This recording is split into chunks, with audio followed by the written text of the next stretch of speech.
was 18, just after my first child was born, the Commonwealth Games were held in Jamaica. World records were broken. Now 48 years later, my grandson is there, 18 years old. He's entering the third stage of education. Jamaicans of Josh's age group are doing great things at the Commonwealth Games. But it's time to eject the ruling family of Britain and outlaw any ruling class in Jamaica. So over to you now, Josh. I'm just looking forward to entering a new stage in my life, and hopefully I can spend some more time at the show where I can get advice from some other people who have been through the same things that I'm about to go through now. Well, thanks. I'm so glad you'll be here at the University of the West Indies. Straight up, News Talk 93 FM. I'm Jerry Small.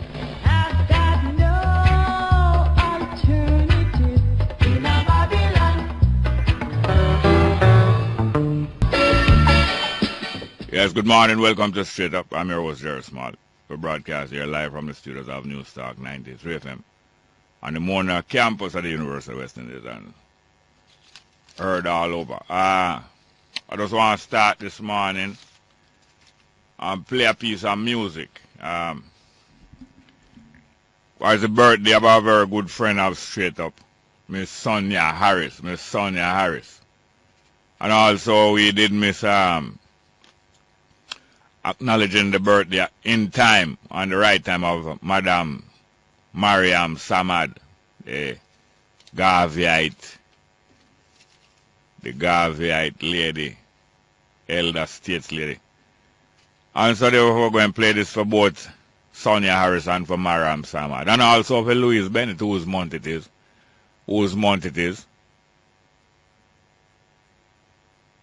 Whose birth month it is, Louise Bennett. So we're going to play this one. It's not appropriate for certain other people's birthday. This one named Uptown Top Ranking. Because Miss Sonia Harris and Madam Mariam Samad and Louise Bennett, all of them are Uptown Top Ranking, who don't forget out of town and around town and downtown. Don't forget them at all, not leaving them behind. Uptown Top Ranking. And we know it's the birthday also of Kevin Williams. I didn't know that, but the music that I was looking to play, that would include him. I couldn't find it in time. Maybe later we'll find something appropriate. But this is Uptown Top Ranking, straight up. See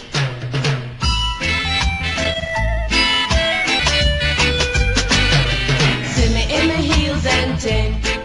Them checks say we hip and ting. True them no know and ting. We have them going and ting. Now pop, no style. All strictly roots. Trust me and the ranking dread.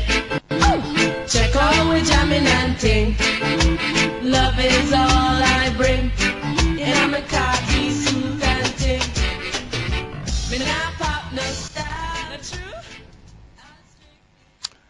Yes, Uptown Top Ranking by Alti and Donna from way back in the, I think it's the late 70s or it was the early 80s. And yes, so later on we find something to play in honor of Kevin Williams' birthday today. You know, Kevin Williams is a technical operator. And right from the beginning, he has helped to make it very easy for me, even when we are not properly prepared. On the program, on the station, on the campus. Yeah, man. Thank you very much, Kevin Williams. A man from Kingston College, not true tradition of Kingston College, not true? Yes, but talking about Uptown Top Ranking.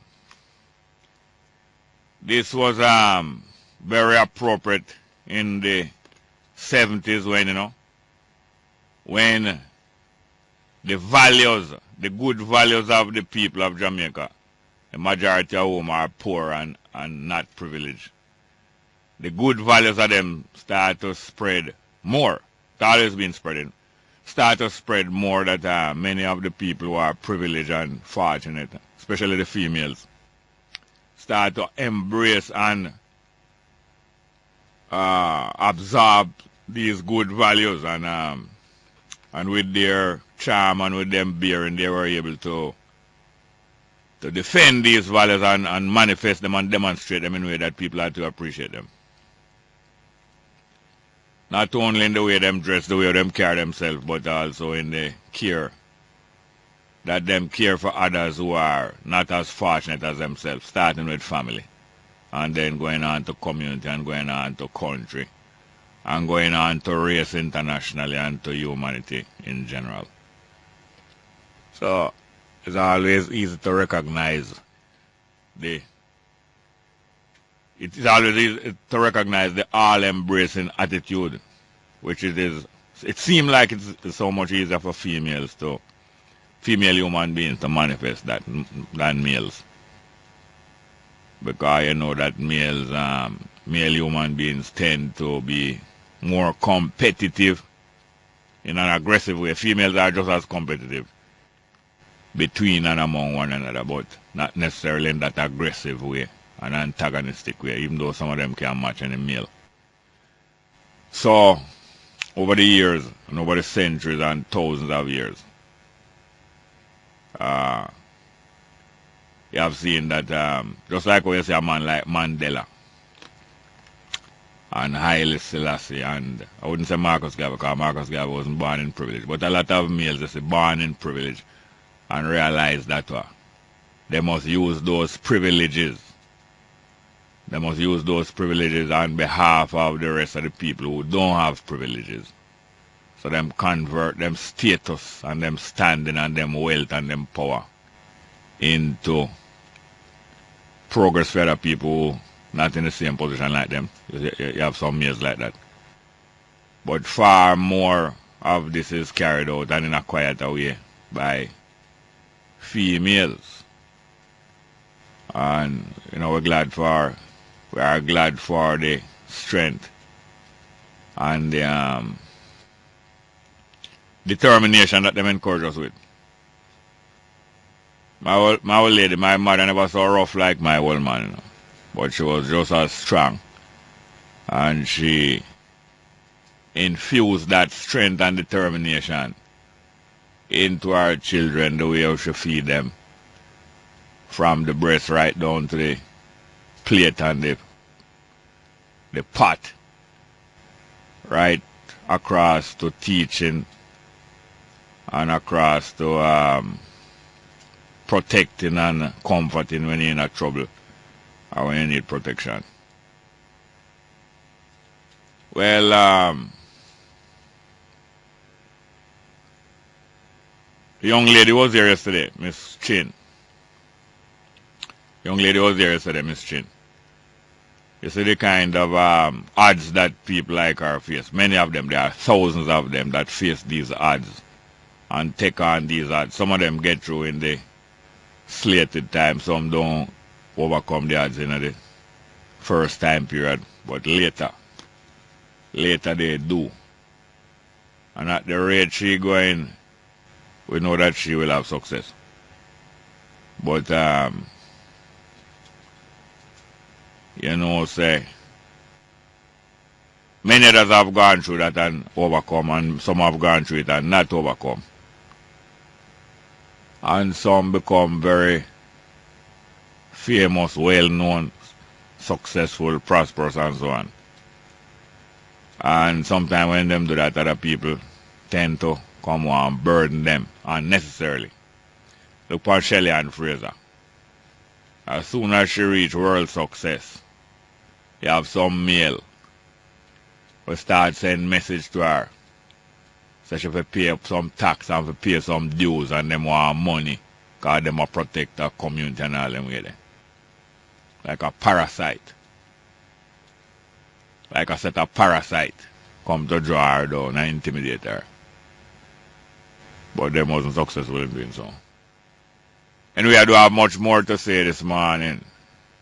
And so therefore we're going to run our numbers and invite your phone calls and whatever you feel to discuss. Straight up. We're just going to play a little piece of this one for Kevin Williams and all of the man them. The man them must stand up for them people all around the world, but especially in Jamaica. Straight up. Family man, Everton Blender. Straight up.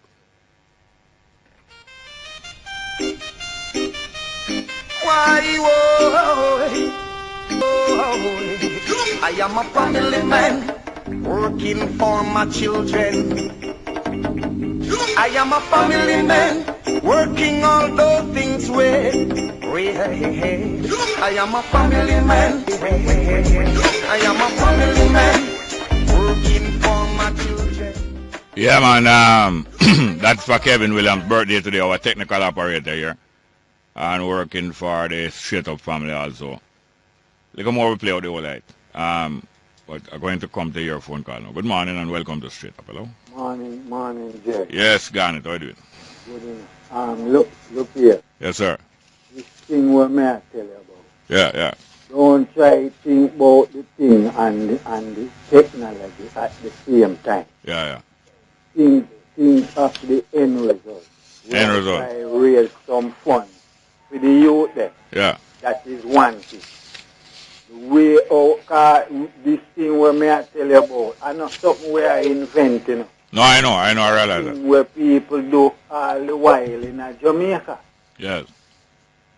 Yes. The way it is like how may I put it, Straight Up our new star. Yeah.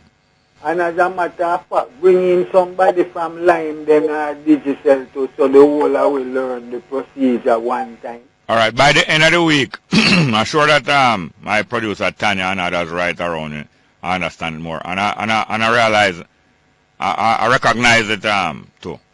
By the end of the week, we're going to get it together, and then but you continue saying what you're saying. Something where believe me, that's something where me want to do. Yeah. Because it's a crowdfunding mechanism. Because you have various crowdfunding mechanisms starting from the Black Star Liner. Yeah. You have a next one where use smartphone and computers and things. And you have this one, where you use the ordinary phone, which is the one where we reach to everybody. And it we want to use. So it's just that Straight Up our new stock, I go get the number. Sometimes you get a number where both Lime and Digicel, so you send your text from any one of the phone. And the advertisement where we are going to hear your voice or somebody I say each text costs $50. And we already know it goes. So if we want to support Cheyenne Chin or Mr. Dias or, we know say we send a text to XYZZZ. Yeah. And we know say a $50 that we give our support. The argument done. Yeah. Yeah, man, but we have to do it, Jerry. Well, thank you very much for the encouragement. And as a texter call yesterday and says, no big rocket science, I'm enough to worry myself and matter of fact, I know some head slow in that, but no, I'm not worry about that. Me know say it's going to be done. I don't really say your head slow. I choose you think of the two things at the same time. Yeah, man. Yeah. Give thanks. Thank you very much, yeah? Yeah. Yeah, good morning. Good morning. Morning, Jeff. Yes, sir. Welcome. Yeah. Okay. Jerry, but I listened to Miss Sobers this morning. She talked about the condition of the prison lockup. Yeah. And one of the things we should discuss is that when police have a practice, arrest first and then investigate after. And she also said that when they go before the court, the judge participate in the police action by giving them more time while people stay behind bars and then for them do the investigation. That outline to me right now that is not really a problem we have in this country. Because if the judges were not entertaining that type of behavior, the police wouldn't be doing that. Yes, it is true, beyond any doubt, that some of the judges support some of the nastiness and they are part of a system, a systematic way of pressure the people them. That is true. A lot of them enjoy doing so and enjoy doing whatever. Yeah. And you see the police, I mean, if they never know, so them wouldn't get away with it. They wouldn't be doing it, Jerry. No. Them know who to carry it to. Them know who to carry it, because you have some judges them can't carry that, You have some judges them can't carry that too. but them know who them can carry to. And another thing that you said that is true, which I know a long time, the main reason for the overcrowding at the jail is people being locked up without a cause. Yes. That is it. And you should have a system, Jerry, where if a police locks up without a good cause, that action is taken against him. Yes. And now, tell me something. You realize, though, that none of the politicians are concerned in the least about this. Yeah. And you know this, who's going to have to go change them whole thing they do. Yeah, well, obviously. Yeah, the people living in Jamaica, the people in Jamaica are irresistible force. The people in Jamaica are going to have to change it. Like how in every country in the world we clean up is the people that have to do it. Yeah. Thank you very much, yes, sir. All right, sir.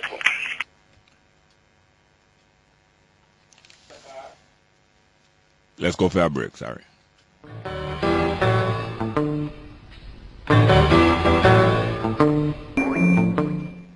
Yes, morning. Welcome back to Straight Up. I'm your host, Jerry Small. Good morning. Welcome. Good morning. Welcome. Are you there? Good morning. Yes, welcome. Yes, Straight Up. The first time on your program. Thank you. I'm a retired educator. Yes, ma'am. And I'm having a problem with the Schools Challenge quiz. Yeah. The section where they are required to identify a person. Yeah. What kind of frame of mind are these people in? Because every time I see they put up a white person. Yes. And I'm not prejudiced, but I want to find out how my poor primary school kids come about identifying a white person, most often from an overseas country. Yes. And so therefore they are reinforcing the tendency of seeing the heights of attainment to have a certain physical profile. Yes, definitely so. Definitely so. Because I have come up from the primary level right through. I went to a school where it was all whites and so forth. So I understand what this can mean for the mindset of a young individual. Yes. And I'm really peeved. Every time I sit and watch this program, 9 out of 10 times, yes, it's a white person that is projected. I wish they would do something about it. And look at this now. If you were to check the 10 most recognizable or 20 most recognizable faces in the world amongst the entire population of the world, yes, you would be surprised to know that maybe 6, 7 out of them are black people. Or black people. Because there's no doubt in my mind that Michael Jackson, Nelson Mandela, Haile Selassie, yes, Usain Bolt. We don't start talking about the woman them yet, you know. No, not at all. We don't start talking about Oprah yet. No. We don't start yet. Are the most recognizable faces among the entire population of the world yet. And it is sometimes unconscious even amongst those who are doing it, you know. Yes, so therefore you know that we need to have a conscious objective of correcting the things that are not good in our people's mind. We have to have a conscious program in your mind to do it. Otherwise, because when you look at the advertisements on TV, yes, the vast majority of them is portraying the comfort and lifestyle of white people, even higher than what is really them comfort level and the average of them. Yes. And even when I look at a nice advertisement with one of the characters that I admire the most, Shelley and Fraser. Fraser, when you look on the advertisement, they're crossing the children across the street so kindly, looking after the children, teaching them how to cross the street and how to tell them parents not to use a cell phone in them drive. When you look in the little crowd of children around her, you don't see even 2 little black face. Nothing. One male and one female. Just some nice brown children. Some nice Chinese children, some nice white children. And I love all of them children now. Yes. But I miss the little black children, them that would be around Shelley and Fraser, crossing the road at any average pedestrian crossing. Yes. I'm not cussing, you know. I am pointing out. We're just pointing out. We're just pointing out because I remember as a primary school child, when the inspectors were coming in to ask us questions and so, it was mostly the brown skins that were put up front. Yes. And the only reason why myself as a black student would be put up front is because I was bright. Yes, yes, yes. Other than that, I would be down sitting down there. I know what bright mean. Bright mean light. And you know what light yes. mean? Oh, yes. Light is the opposite of dark. And you know what dark mean. And so on and so forth. Anyway, we are not sorry for ourselves. No. And we will correct these abuses. We will. Eventually we will. Thank you very much, dear Thank you so much. And it's not Yes, ma'am, it's not Shelly's fault. No, definitely not. Thank the you mindset of our people. Yes, it might not even be a fault, it might just be a mindset. A mindset. But we're going to correct the mindset, fault or no fault. We should. Thank you very much, dear ma'am. You're welcome. Take care. Yes, ma'am. Good morning and welcome to Straight Up. Hello. Good morning. You're not going to answer me, ma'am? Good morning. Welcome. How are you doing? It's my turn now? It's your turn. It's your birthday. No, your birthday. What is this? What is it you're doing putting me on News Talk? On News Talk? They never go up on News Talk before, ma'am? Yeah, man. I'm hearing you upon it. All right. This is Miss Sonja. This is Miss Sonja Harris, whose birthday it is today.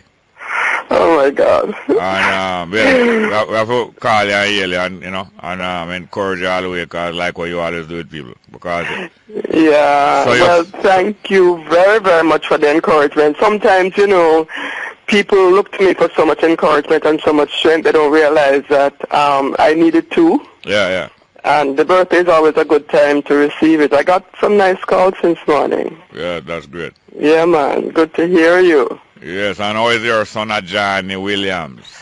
John is doing very, very well. He's in New York right now. I think he'll be back in Jamaica later in the year. And he's very positive, working hard on a couple new projects. So we wish him well. I miss him a lot, you can imagine. Yeah. Which is why I get a bit sort of overwhelmed at times, because he's left some of his little administration on me, plus my own very complicated life.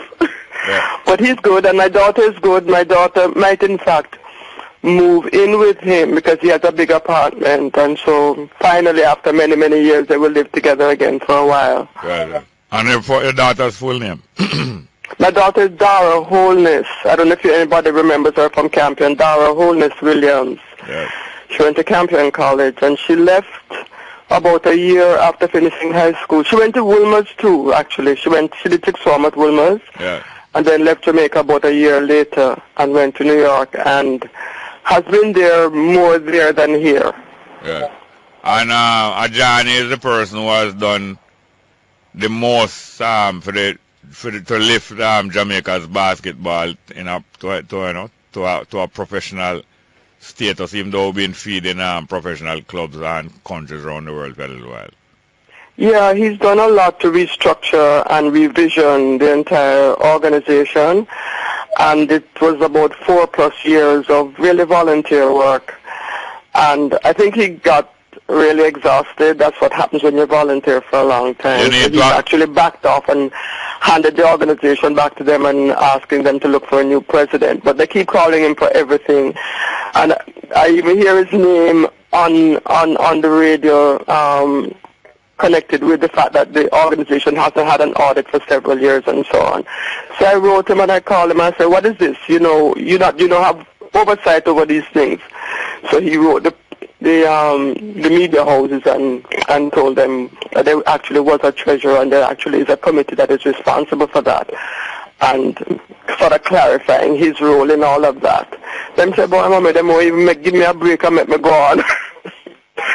But this is how it is. Yes, even in basketball you have to have a timeout. Yeah, it's true. Yes, him deserve a timeout. And you get benched.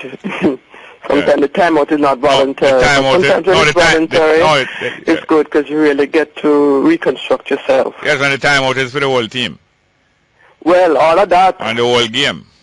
All of that. Yes. Yeah. Well, we go through these cycles in life, and I think he's at a good point, trying to revision his own personal life. Well, I'm glad you mentioned with your daughter going to Campion going to Wilmot, because I was just mentioning, I was just thinking, I hope you don't offended by being ranked as a uptown top ranking girl. Lord, we never hear that part, When I came in off the street, I heard the music. Yeah. I said, Derek could never be playing that for me. No, it was, I was playing it for you and Mariam Samad and Louis Bennett. 3 Uptown. Oh my God. Three The Virgo people. 3 Uptown top ranking girl. Oh my goodness. When I put myself in that category, you know. Well, all right, I remember one time a former partner of mine said, oh, so you're going back into society because we were having a disagreement. I said, me born in a society, but me never rate it. Yeah. Yeah. So that is it. I never saw myself that way. Well, no, when I tell you about Amy Jacques Gav, you're going glad for in the category Uptown top ranking, because without a doubt, Amy Jacques was a Uptown top ranking girl. Went to Wolmer's early in the century, about 25 years before my mother. Yeah. And she never let go because of our people, maybe because our parents, excuse me, came from Haiti and been back and forth between Haiti and Jamaica. Never forget the struggle of the mass of the people. Yeah. And never forget our rank. But she pull her rank on the behalf of our people. Well, it's an asset to be born in whatever circumstance you're born in. You have to take the good out of it. But wherever you're born, you have to really serve each other. And that was in me because my parents were just outstanding persons. They were both teachers and both very kind, and they both understood that you're in the classroom really for the children that are slow, because the bright child will progress regardless. And my father, for one, always had students coming to the house every evening after school. So I was used to seeing a lot of students around his feet, like reasoning with him. My mother, same thing, but in a different way. She just, she taught herself things as she progressed in teaching. She taught herself math. She went and took CXC math, late in life, and became a better math teacher. So they were very outstanding people, and they were, I wouldn't say humble, they just were, they were born for service. That's how I would class my parents. So that was something that was inborn for me, to really serve people who were less fortunate, call it. But my father at some point criticized me and said, so what, you're going to spend your whole life worrying about the thugs in the society? I said, thugs? Yeah. Oh, that was very strange. Yeah. But he knew I had an over-compassionate heart, and he was trying to really protect me from myself. Yes. Well, thank you for taking this call and all of the help and things they do, not only for the wider society, but for Straight Up as a program.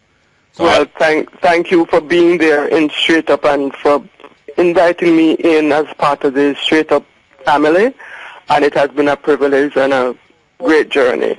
And congrats to you for all the massive and conscious work that you do, because we're all benefiting, and we want to also give you back some strength. So, well, thank you very much. I know man. All what you're doing is just a form of homeschooling, a life ongoing. It's a kind of school of continuation. Thank you one. Thank you very much, Miss Sonja Harris. Thank you to New Stock and to the entire family of New Stock today. Have a good day. Is Kevin birthday today? No, Kevin Williams. Let me hear you say so. I said, look, when I came in off the street, I didn't hear you mention my name, so I said, but I hear you mention Kevin. Happy birthday, Kevin. I'm going to give some time to reach a mic here. And as I say, it is his birthday also. Yeah, that's great. Yeah, man. Thanks, Miss Sonja. Birthday was yesterday. There's a lot of Virgos, man and woman. Yeah, but you know here when Kevin telling you thanks. I was saying thanks, Miss Sonja. All right. Have a good one. All right. Same to you. Yeah, man. Thank you very much, yeah? All right. Take care. Thanks. Yeah, we'll go for a break. Straight up.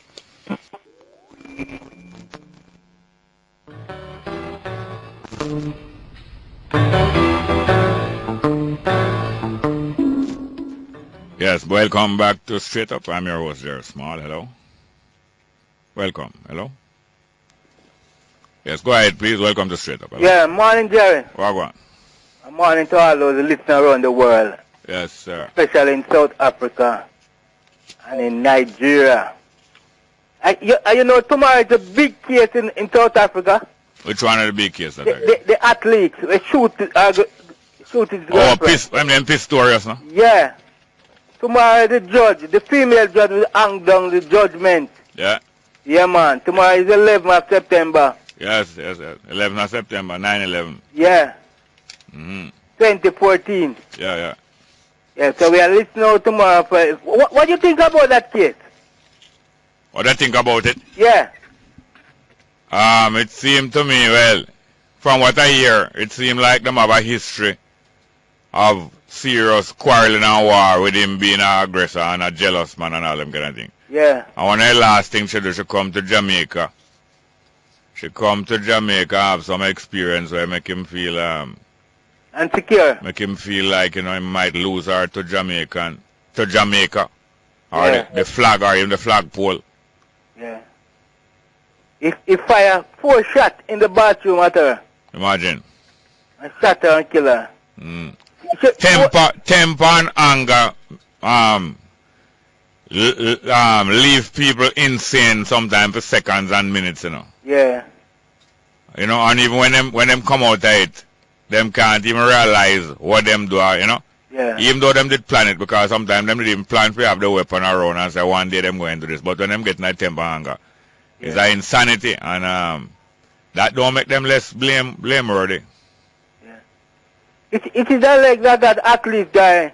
He's a trigger happy person. He's a man who go around and fire shot, you know? Yeah. Yeah, it is said in South Africa. Yeah. That he's a person who love fire shot. Oh. And when he drink rum and go out with him friends, Yeah. and fire a whole of a shot. Trigger happy. Yeah. But he was jealous of his girlfriend. The girl was in his bathroom phoning, you know? Yeah. Anyway, look more. Yes, man. Good. Good morning and welcome to Straight Up. Hello. Hello, Jerry. Welcome, sir. Morning, Jerry. Morning, man. Morning. Morning, Jerry. Yes, sir. Morning. Welcome. Yes, sir. Thank you. Yes. We have an issue here. The guy in Ferguson, what name? The guy what? The youngster, the young gentleman. Where? That met his fate in Ferguson. What is his name? In Ferguson. Oh, yes, in America, in Missouri. And the fella from Bantigo, what's his name? You mean Dean? Mario Dean. Yes, sir. Well, all right. You have another one, Spawn again. You have another one in Garvey over in Portmore. When that one up? About 2 days ago, 2 of them was executed by the police in uniform. Oh, yeah, on the road? On the, me? On the road, the top nor in the premises hour. Oh, okay. Exactly in the block, in the residential block. Yeah, Garvey Mead. You know, Garvey Mead.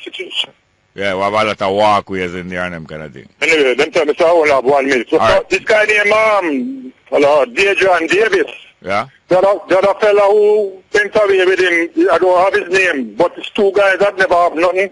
Deidre put up him hand, just like how Michael Brown put up him hand, and get shot and get, that is it.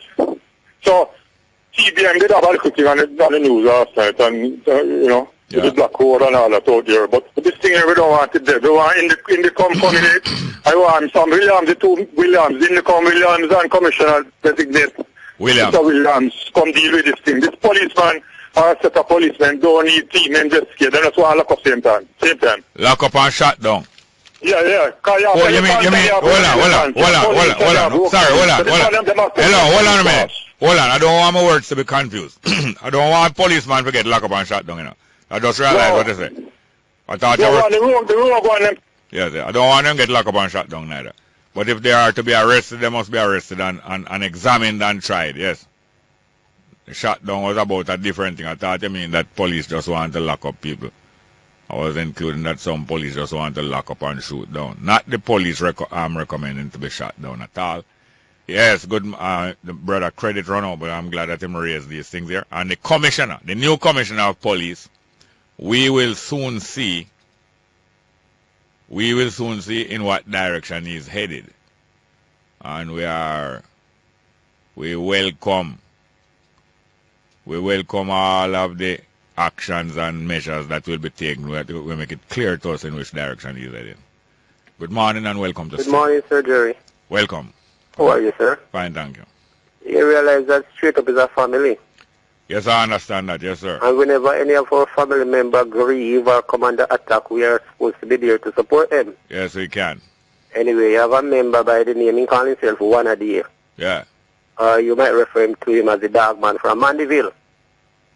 Now he's under severe attack. Yeah. What happened now, Jerry, that boy? I don't know, but they start kill dog and throw them on property. Oh, yes, I just understand now. One of the is a dog man from Maniville. Yes. Oh. Start kill dog and show the man property. And a whole of dog them a throw there. Oh, Jerry, that not sound doggish. Yeah, because the dog used to mess up the place and now them is killing the whole of dog and throw there.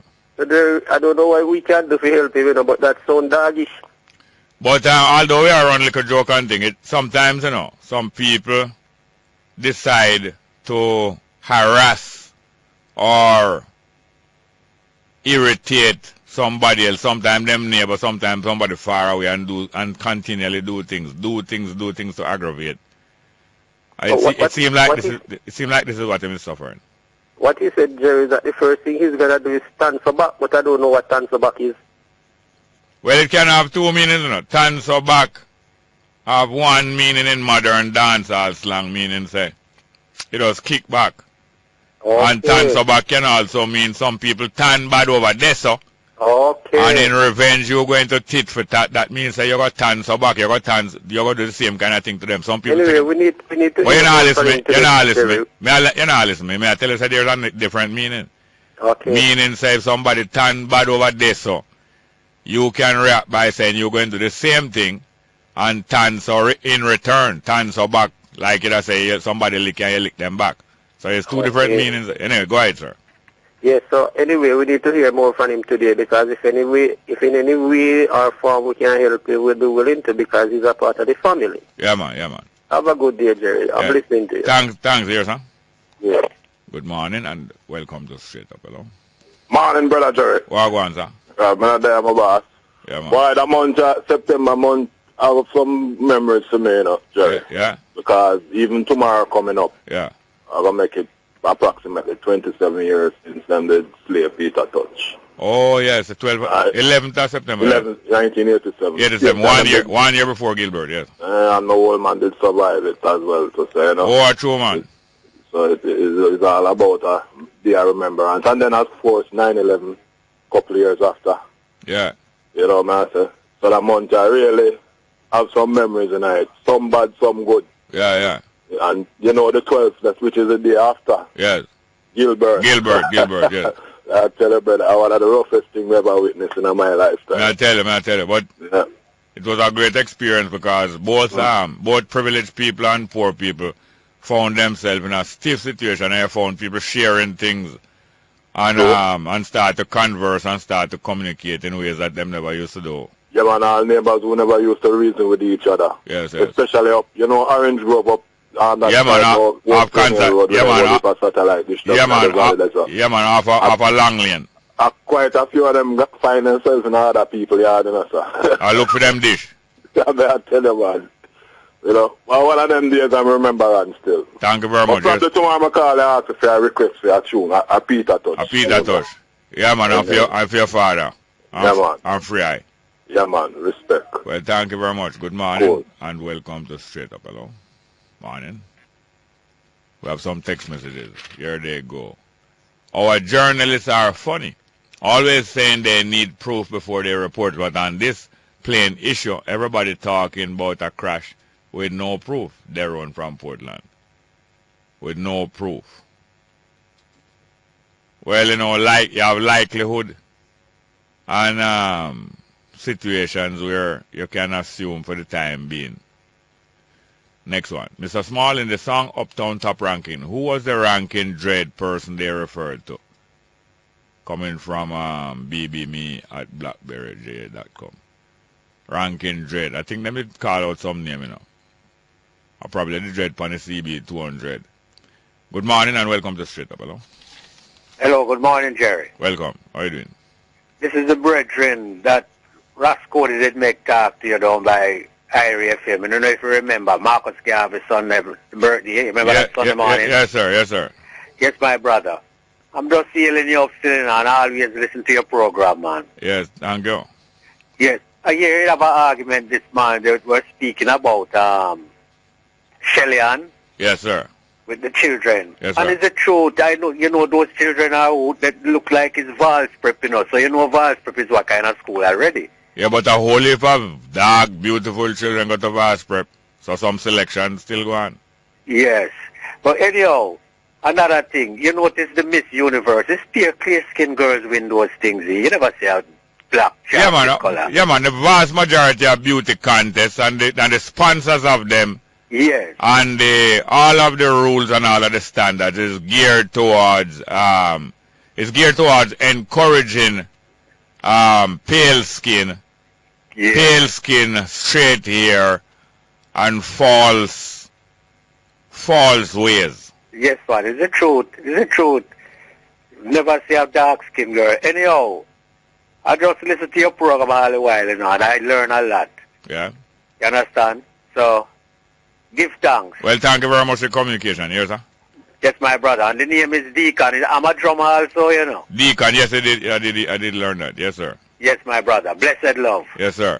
Well, it's just about time. It's just about time to go to the 10 a.m. headline news. But now and again, you have a beautiful black woman who come out at the top of these contests. Like, for instance, Miss Redwood, a few years ago. Matter of fact, the first dreadlock, and not a designer dreadlock or a boutique dreadlock. The first dreadlock lady and a Rastafari, one of our Rastafari family, won Miss Jamaica a few years ago. Let's go to the 10 a.m. headline news. Straight up.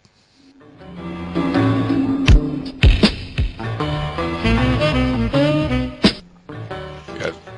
Excuse me. Welcome back to Straight Up. I'm your host, Jerry Small. We're into the second hour of our program. I'm going to start off with a few text messages. Although we know you are there on the phone. Just a minute, please. Next one. Morning, Jerry. I heard one of the hosts on the program before yours say that the Constitution recognizes the MP, the PNP, and the JLP. Is that correct? No, the Constitution, as far as I know, does not recognize parties, political parties. What it recognizes is majorities and numbers. So, whichever MP has the support of the most other MPs gets a chance to form a government and therefore be a prime minister. But as far as I know, the Constitution does not recognize or give any rights or privileges to parties. Next one, Mr. Small. Which Waterhouse is Shelley from? Patrick Roberts or the one Anthony Hilton represent? Anthony Hilton represent a part of Waterhouse. I know him is out. Him represent a part of Spanish Town Road here going out to 6 miles and that kind of way, if I'm not wrong. I'm not sure exactly if he does represent a part of Waterhouse. I need somebody else to clarify that for me. Next one. The regular skirt length is normally 4 inches from the knee. I think they're talking about schoolgirls' uniform skirt length as required by some schools. 4 inches below the knee. What is wrong with that madman from Jose Marti who added 7 more inches to this length? Crazy. Now, I agree that it is desirable to encourage and sometimes enforce modest dress, especially in young ladies who cannot protect themselves and who should not be subject to too much scrutiny and harassment along sexual lines. So therefore, it's desirable to encourage this modesty. But some of the skirt length and dress length that I see, nothing is wrong with them if a lady wants to wear that dress long enough. But to enforce that on people, some of the dress length that I see and skirt length of girls wearing them uniform all 1 foot below them knee, or sometimes 8, 9, 10 inches, against them wishes. If they want to do it, it's beautiful enough. But when it is done against them wishes, it is ridiculous. Ridiculous.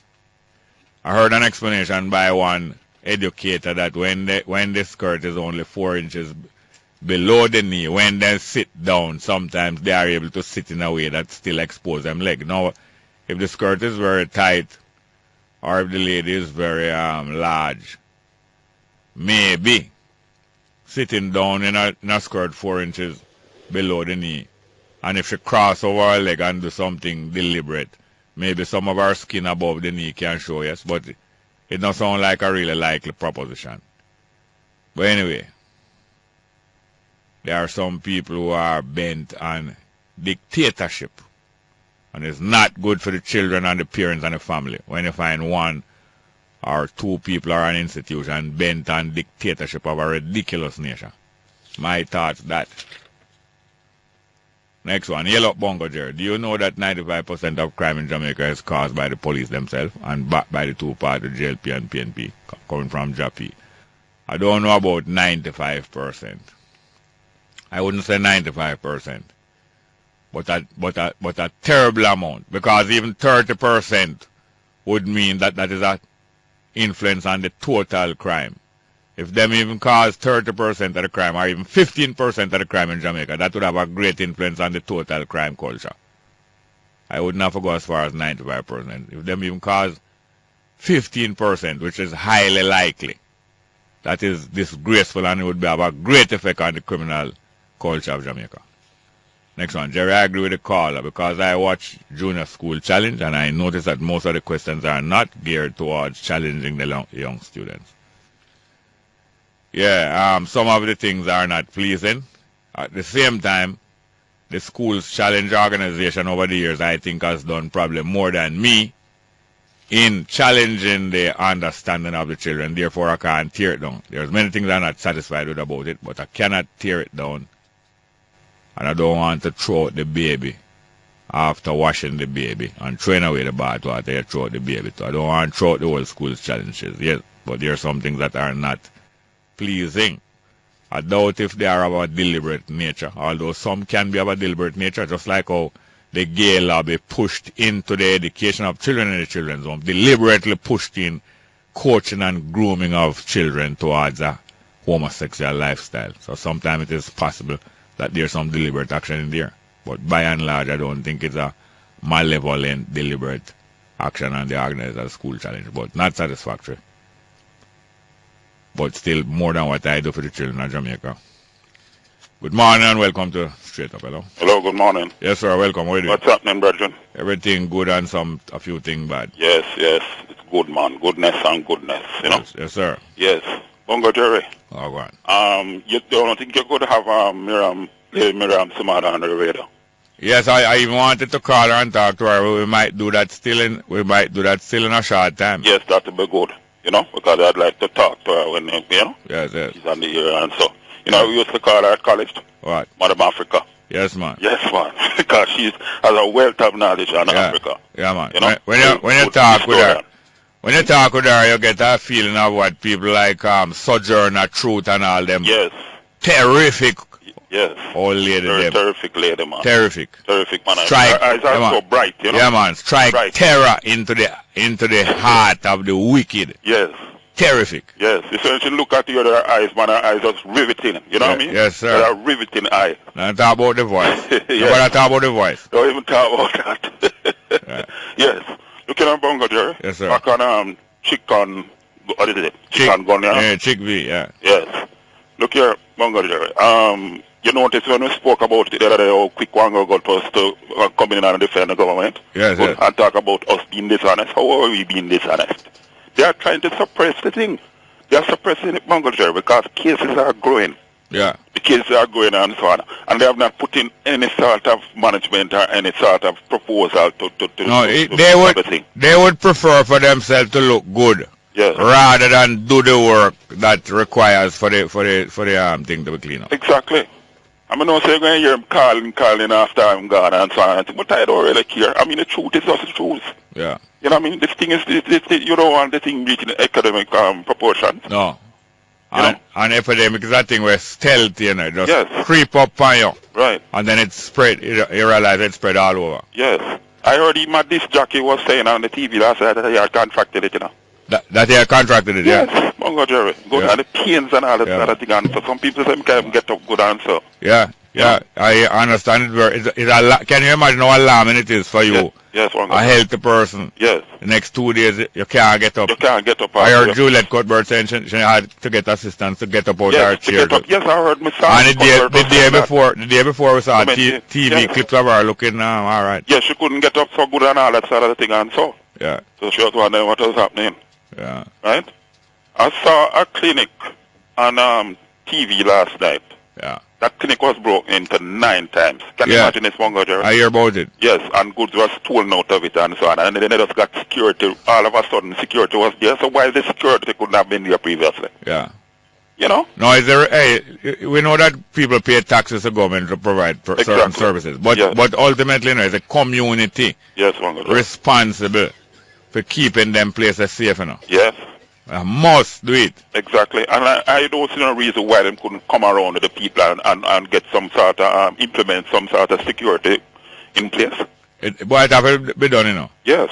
Because if we know, for instance, that if we don't keep our clinic secure, yes, HIV going to spread. Suppose there was a thing that if we don't keep the clinic secure, HIV going to spread rampant through the community in 2 weeks. Exactly. People would get together and make sure that it stays safe, you know. Yes. But because most people say, boy, I don't need clinic, you know. Right. I can go my doctor and so on. People leave it. But, I mean, it is a kind of confusing thing for people to be considering that government is responsible for looking after the education of them children. At the same time, maybe them have to go send them children go private school instead of sending them children go public school. And sometimes it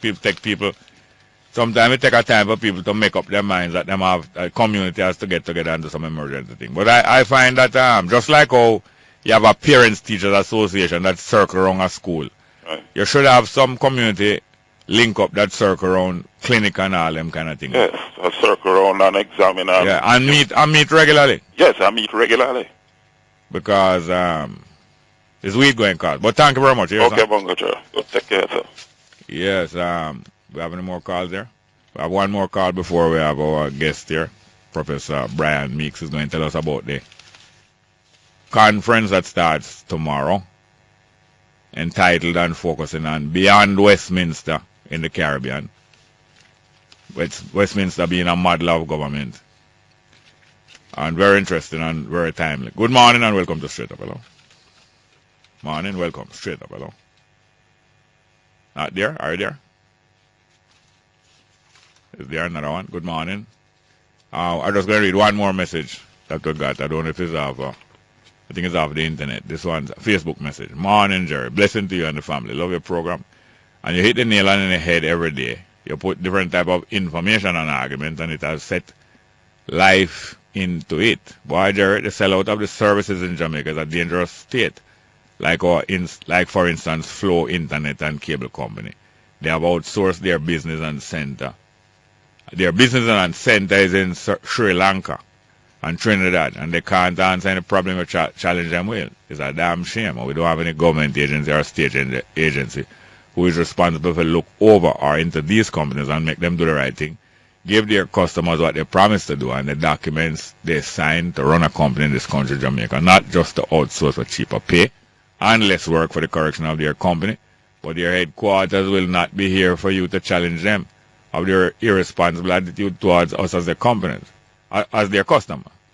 Jerry, the government speaks about 2030 mission to make Jamaica better. Are they dreaming or what? If you call to talk to an officer at the head office in New Kingston, you can't get it at all call will go through to the call center, even if you call the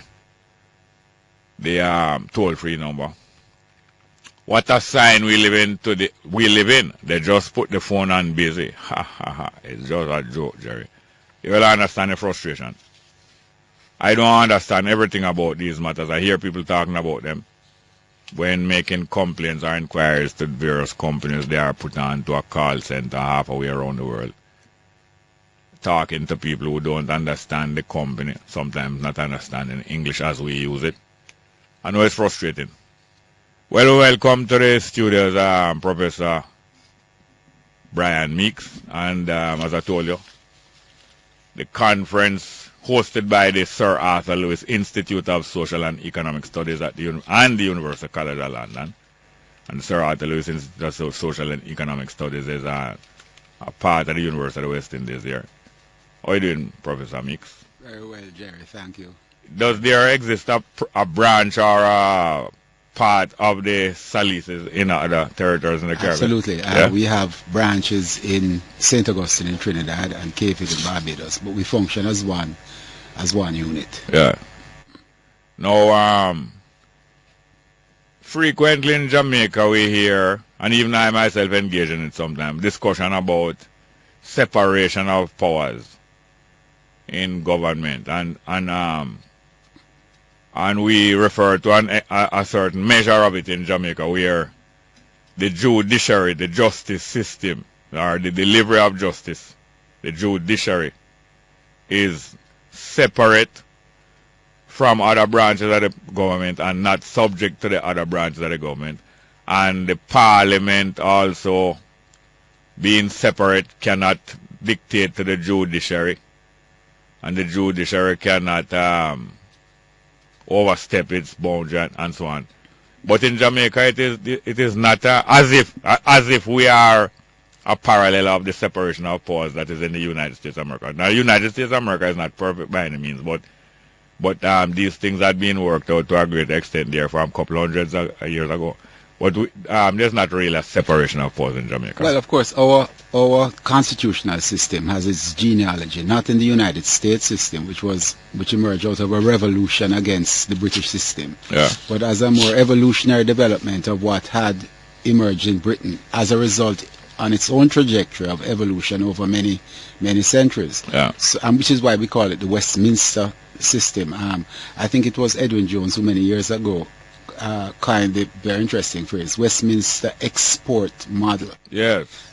Which means that you know, when a car is exported, it's not the same fancy model that is sold locally. Yes, and no emission control. No emission control. And so the Westminster export model, well, first of all, it differs from the British in that the British model, in that the British still don't have a written constitution. People in Britain complain about it, but it's a set of conventions that have emerged over the years. In other words, agreements of behavior, which have emerged over a long series of compromises. And, you know, historians argue as to whether these compromises were popular. Some of them were popular, some of them were just between elites. And what we did basically was we were among the first of the decolonized people to adapt the unwritten conventions and to write them into a formal constitution. So we have many of the modified evolutionary features of Britain, as opposed to the more radical features of the United States, which, learning from the British model and the dangers of authoritarian centralist government, sought to separate powers, you know, following in part the work of a French philosopher named Montesquieu, who actually developed a significant amount of his work around this theme. So, for instance, the most obvious case is that our executive, the branch which actually makes law, which actually implements laws, executes laws, executes, not execute, but not administer. The justice is connected into the legislature, because the cabinet comes out for the most part of the House of Representatives, or in some cases of the Senate. Yes, and there's no preclusion, there's no rule or law to say they must not come out of the...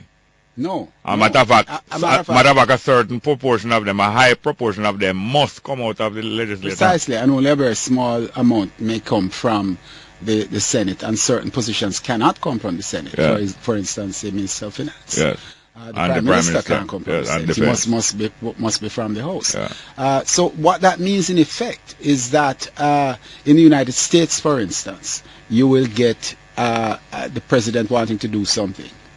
And if the Congress or one of the branches of Congress disagree with a law he wishes to implement, or something he wishes to do that involves expenditure of money, he can't do it. And the reason that he cannot do it, the main reason why he cannot do it, is because the Congress is acting as representing the constituents. Precisely. And therefore he may not do things that the voters don't authorize their representatives to approve. And of course he represents the entire nation. Yes, as so one. He's elected by the entire nation. But they are elected by their constituents from the states and from their districts within the states. In the case of the Senate members, 2 per state. To influence policy. To influence policy. So you get 2 different constituents, a national constituent, which he represents, but also a local constituency. With varying interests. Varying interests across this huge United States.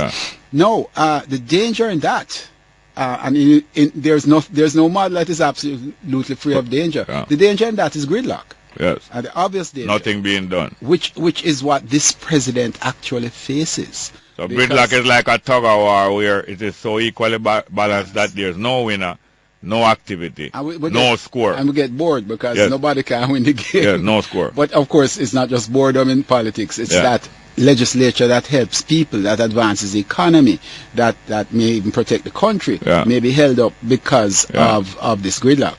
No, in a small country in which development is critical and in which making certain decisions day to day may depend upon a quick turn, it could be very dangerous if you have gridlock for an extended period of time.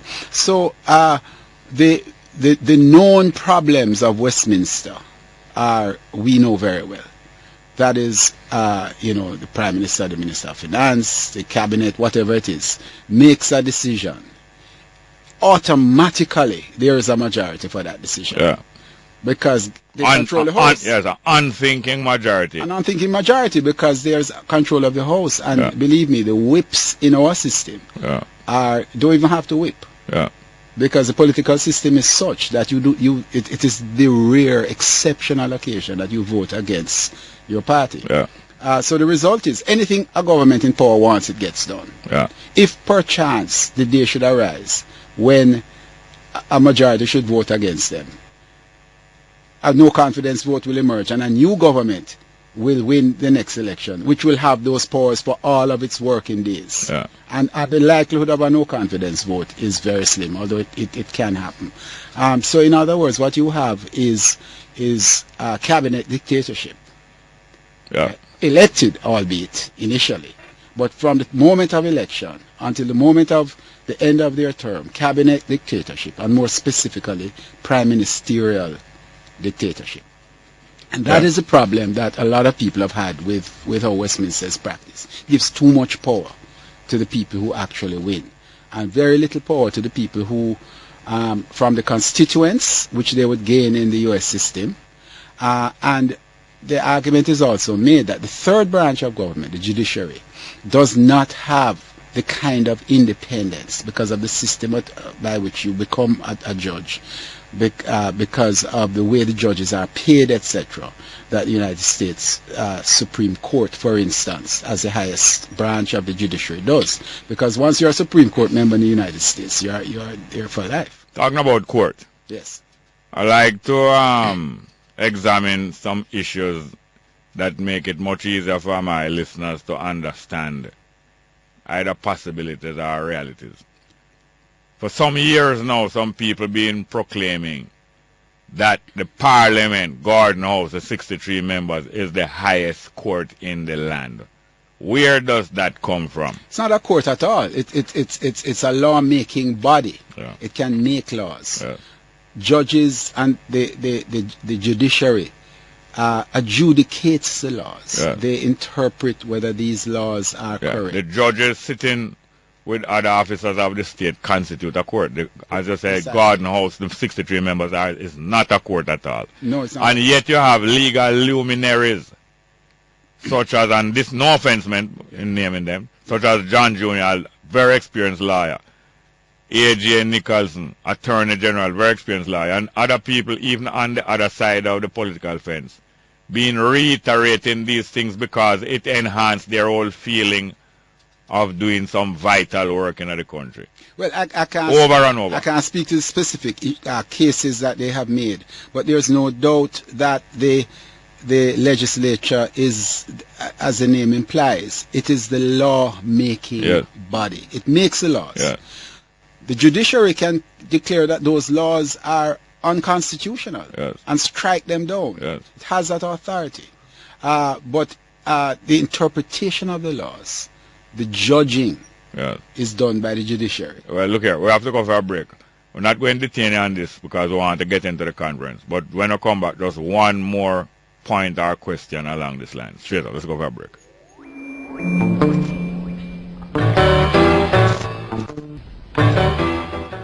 Yes, talking here to our guest today, Professor Byron Meeks, who is you're dean of, you're the head of Salises, are you? Director of Salises. Director. I was never the dean.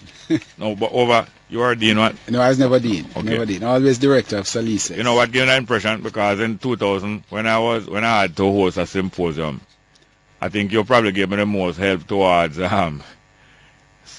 hosting that symposium. And I was head of Department of Government. Yes. And Byron sent me to you. Yes. But you soon explain some more about who the presenters are at this conference, and will give us an idea of what kind of background or what kind of contribution they can really make, and what is the value of the literature and the publication that they have done. But just before we go to that, as I was saying, were the Parliament of Jamaica the highest court in the land, like a few experienced lawyers and people who people holding high opinion have said, why is it then that we would be sending court cases in question to the Privy Council?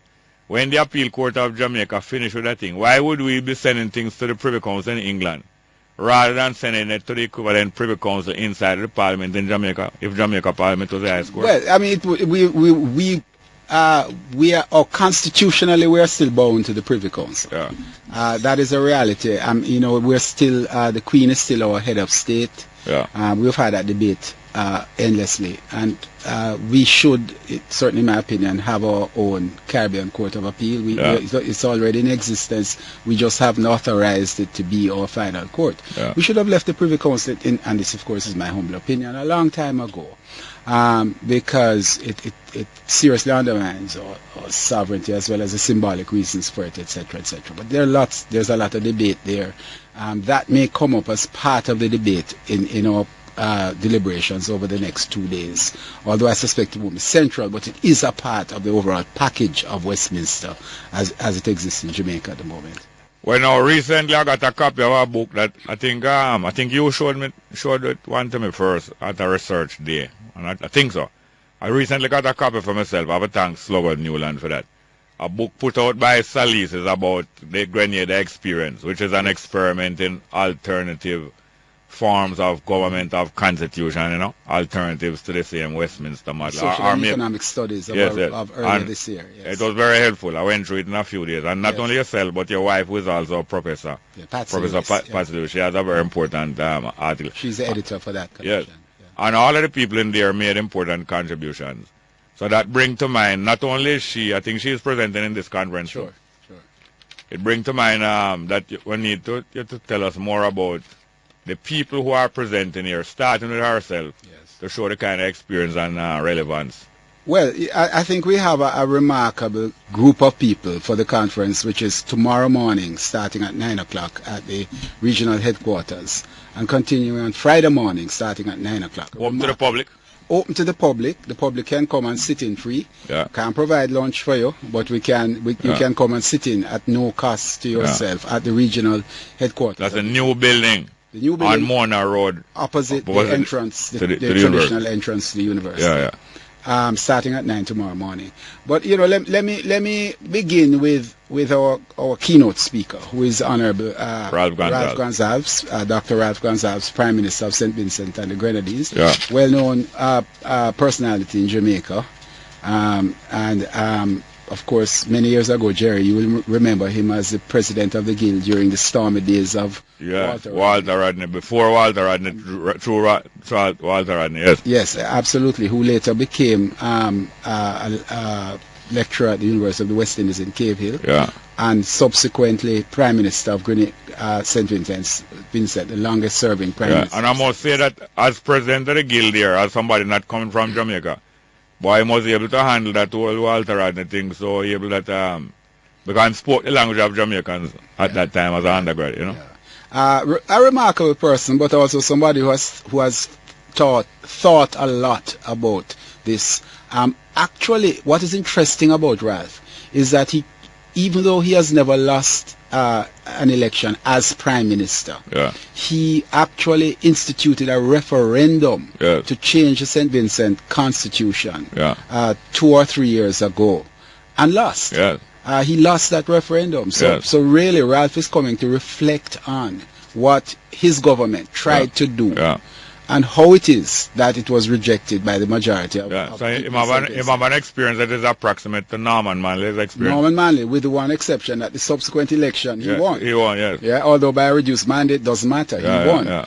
So Ralph is going to be our keynote on Thursday evening at 5 o'clock. Yeah. Although we start in the morning of Thursday at 9 with our opening speaker will be Honorable Dr. Peter Phillips, of course, needs no introduction in Jamaica as Minister of Finance. But a lot of people don't know he wears another hat as somebody who used to lecture at the University of the West Indies. Yeah, in government. And he'll be reflecting both on his experience in government as a senior minister, as well as, of course, putting on his academic hat. And he'll be talking on Westminster politics, democratic practice, and social constraints, the Jamaican experience. Yeah. And he'll be the opening batsman on Thursday morning. But we have quite a remarkable panel, I would say, of the leading people, certainly in the social sciences, who have been thinking about how to reform Westminster. People like Trevor Monroe, who many years ago wrote one of the early books, The Politics of Constitutional Decolonization, which looked at the Jamaican experience of constitutional formation from 44, indeed from 38, up until just after the 62 independence experience.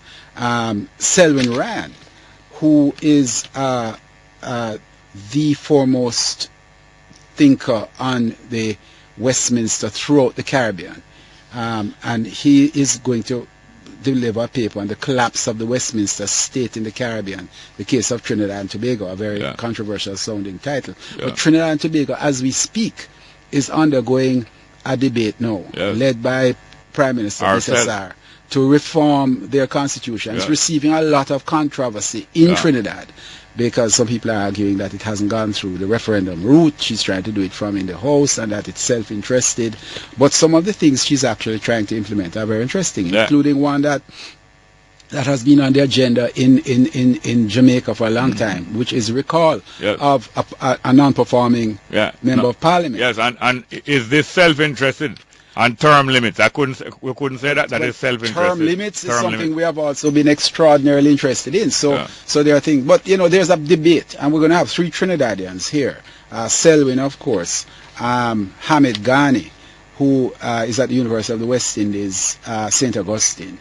And Suniti Maraj Best, who is head of the Lloyd Best Institute of the West Indies, and so they will be able to speak on the dimensions of the Trinidadian situation currently, as much as they'll be delivering their own papers. We mentioned earlier on. I should not forget that on day 2, Friday, Mr. Bruce Golding, former Prime Minister of Jamaica, will be opening day 2's innings. Forgive my cricket analogy, I can't help it. On challenges for good governance within the Westminster framework. And of course, Mr. Golding is an honorary distinguished fellow here at UW, know. So we'll hear from Bruce. And of course, Bruce has thought a lot about this, and he has made many statements on the need for reform in Westminster. And in addition to that, we have a tremendous gathering. You had mentioned Patsy Lewis, who is a new professor and member of Salises. And her interest really looks at Westminster in the regional project. That is to say, seeing the Caribbean as a whole, and the whole attempt, beginning with the federal experiment, and then that failing, going into CARICOM. How does Westminster affect the Caribbean region? And I want to give one hint without trying to first her paper. In that one of her arguments, I know, is that the oppositionist nature of Westminster has always hindered Caribbean unity, because any government which wants to encourage unity is afraid that they will be faced with a Jamaica 1962 situation from its opposition.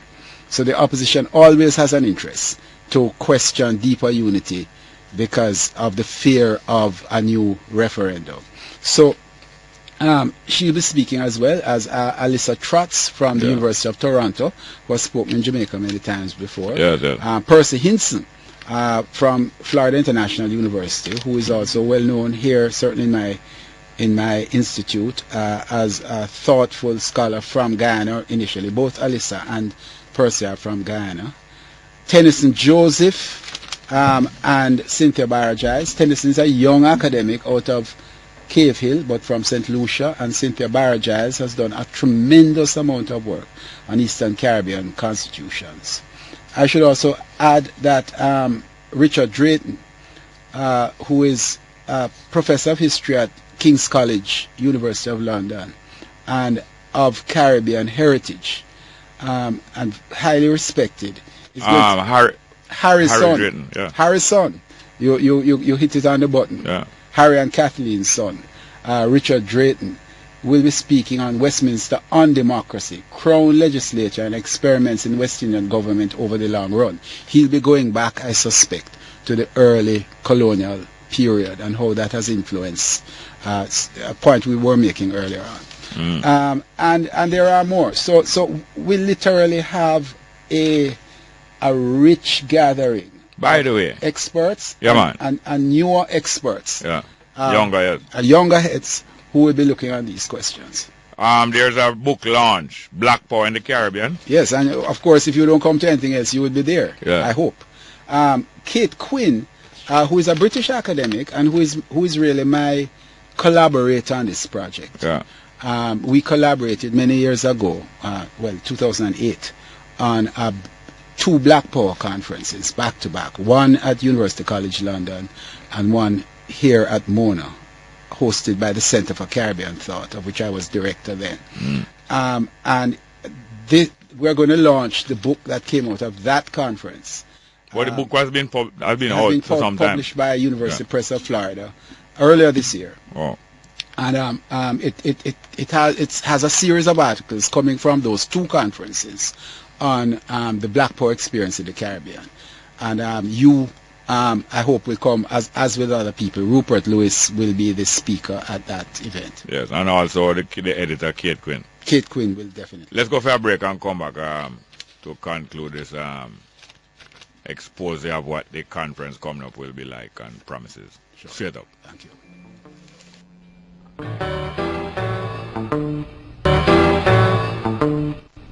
Yes, welcome back to Straight Up. We're concluding a little expose by Professor Brian Meeks, the head of Salises, right?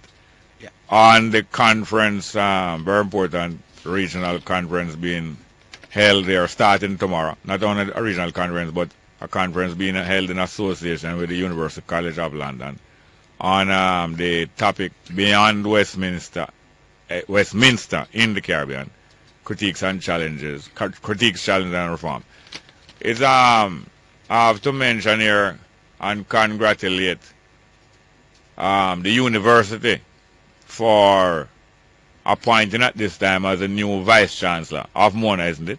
No, he'll be located, I imagine, at Mona, but he's the vice chancellor of the entire university. Entire University of West Indies. Yeah. Because that's what I was trying to clarify in my mind. Here, Sir Hilary Beckles.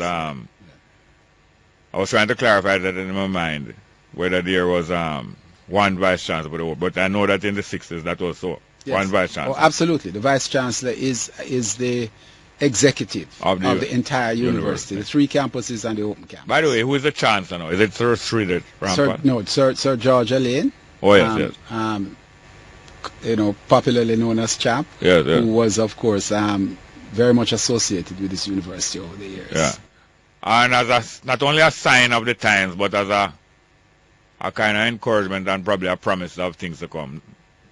Both the ascendancy and survivability of Ralph Gonsalves and his role in keeping certain things together in the region, and also Sir Hilary Beckles, both of them lending not only prestige but studiousness and authority to the reparations case in the Caribbean. And you know that this kind of prestige, not just because of status, but because people need to know that they are onto something sensible and not fallacious. That these 2 people, along with people like Professor Vereen Shepherd and many others, Lord Gifford and many others, lend to this idea that has been successfully explored by other people.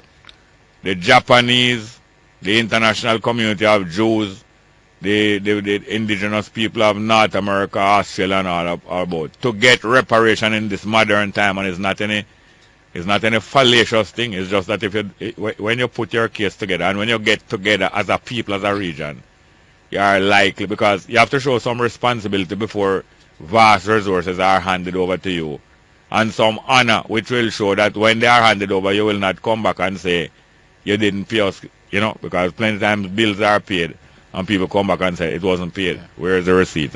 Well, certainly Sir Hillary's election to this position will advance the case. We'll certainly do that. Yes, so I just wanted to say that at this time about the universe's recognition and the whole region's recognition of Ralph Gonzalez's work and of Hillary Beckles and many other people like themselves, that make us know that things are not hopeless. We're not necessarily destined to be a satellite of United States or China or anybody else, but capable of being equal partners, even if small partners. Absolutely, and I mean this is precisely what this conference is about. It is for us, of course, over the years we have had many reforms, some of them pretty extensive, some of them very mild, but when you look at the modal nature or the typical West Indian constitution, it's still very close to the form that existed back in 1962 when Jamaica and Trinidad first began. So we have the constitution is the highest law of the land. It has to be reformed in an image that reflects the people of that land or those lands, and it isn't there yet. And so this is what we're about. Now, acknowledging that 52 years is a short time in the development of a national culture, especially a political culture.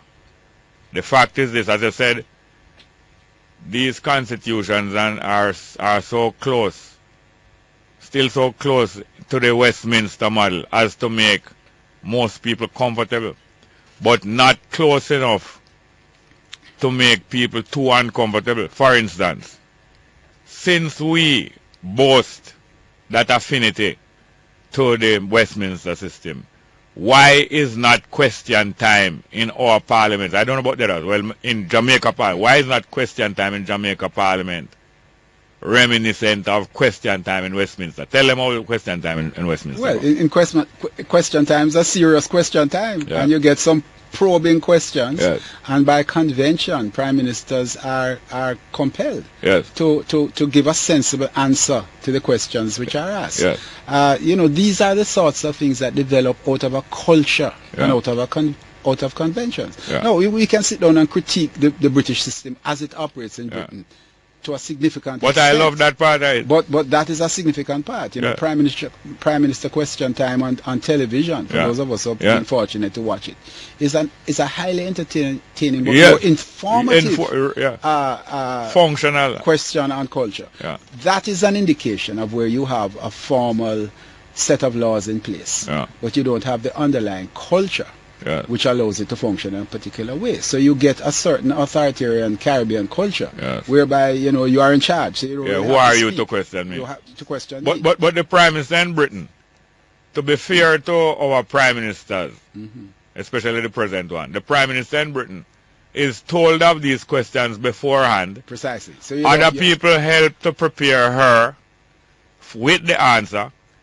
She may read from a paper, but it is obvious that with all of the help she gets, with all of the help he gets, the preparation from the experts, the paper they are printed out with the thing and thing, it is clear that he has done enough homework to stand on his feet and talk almost extemporaneously. Yeah, but as if absolutely, as if he wasn't reading from a paper. Yet the paper is there. I agree with you, but then in addition to that, he will get follow-up questions. Yes, follow-up. And you can't be prepared. You can't be prepared. This is like batting. Yes, precisely. You are coached for certain orthodox, line and length and orthodox ball. You get a googly out of the blue, or a ball that has never been bowled before, and you're in trouble. That means you have to be good on your feet. Precisely. You have to be able to move around in the crease and in your head. Yes. Feet and head have to work together. Yes. So and this is good training. Absolutely.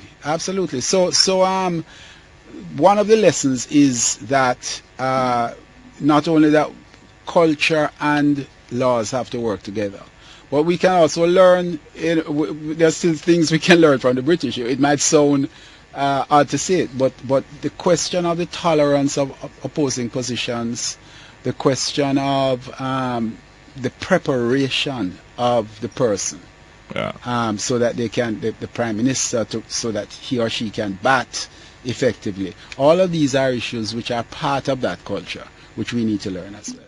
We just have 4 minutes left. Let me ask you something personal. Not personal in terms of biographical, but personal experience. I've only been to Grenada one time, but I long to go there, and I was so glad to go there. And that is a very brave and courageous and adventurous country. It was a dream that it would even be as adventurous and brave as even Cuba. But the people of Grenada have gone through all kind of different things. Reform, revolution, counter-revolution, all kind of things. But them still look like them still together for the most part. We know that there's a lot of dissent, but the people of Grenada, are they not coping? Well, Grenada is a resilient former colonial, former slave country, looking a lot like Jamaica in its cultural formation, indeed in its physical layout. It's very much like Jamaica. And, these are resilient people. You don't survive what we have gone through without being resilient. And, I can say, for certain that Grenadian people are getting ahead with their lives and are trying to make the best of an extraordinarily difficult situation. Less resources, less manpower. And it's many times that they have attempted to cleanse themselves, to bathe themselves. Absolutely. And their children. Have they thrown out any babies with them different bathwater? Well, have they given up any ideals? I would think that it's a longer story, and maybe we can talk in more detail another time about the big picture. But in terms of a quick response, I would say that Grenada's road is extraordinarily difficult. It's more difficult than Jamaica because there are smaller resource base, smaller population pool, perhaps skills, etc., etc. So whatever Jamaica has is multiplied in a place like Grenada many times over. But with all of that, they are resilient. One quick other question or proposition. Our diaspora has done great things, like all diasporas, for the central-based countries. Yes. They have done great things, many of them unannounced, but I think there's so much greater that can be done. Matter of fact, you have been part of the diaspora over and over. Were you born in Jamaica? I can't say so.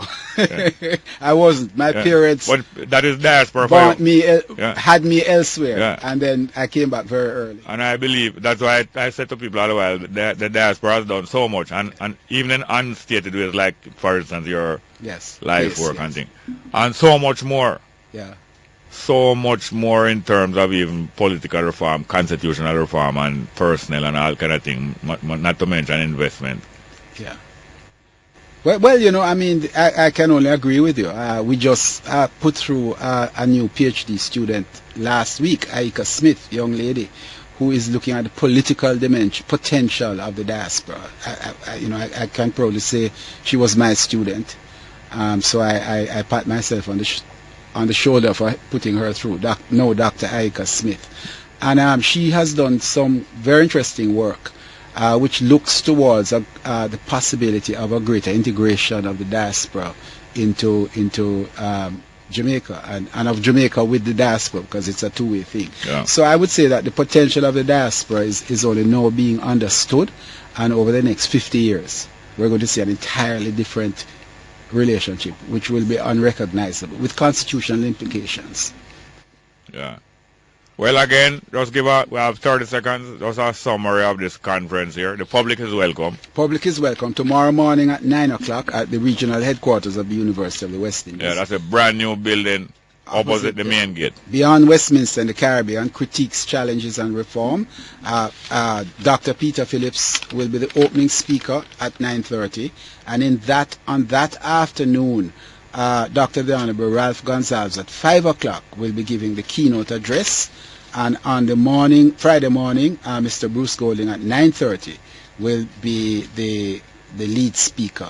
And there'll be a whole rich set of speakers drawn from what I would suggest is the Cream of the Caribbean Academy, both at home and abroad. Yeah. And apart from that, the book launch and the book will be another high point of the... Absolutely. At 5:30 on Friday, we launch Black Power in the Caribbean. Well, thank you very much for having been here, Professor Brian Meeks, and all the best and to the success of this conference. Thank you, Jerry. Straight up.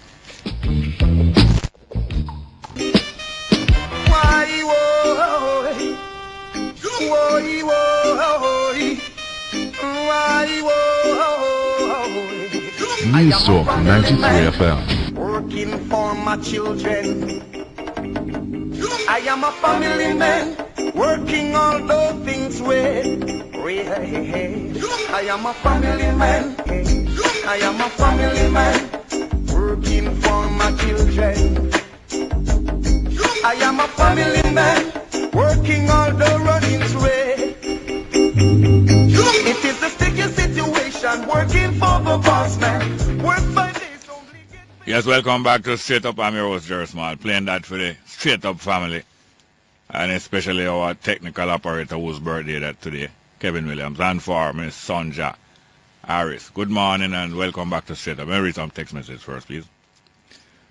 Jerry, it is a plan of these white people to overshadow black people and children in this country, Jamaica, of which the population about 90% is black, 99% black. Look at the children money and see if you see how many black children coming from Patrick Sachs. Talking about that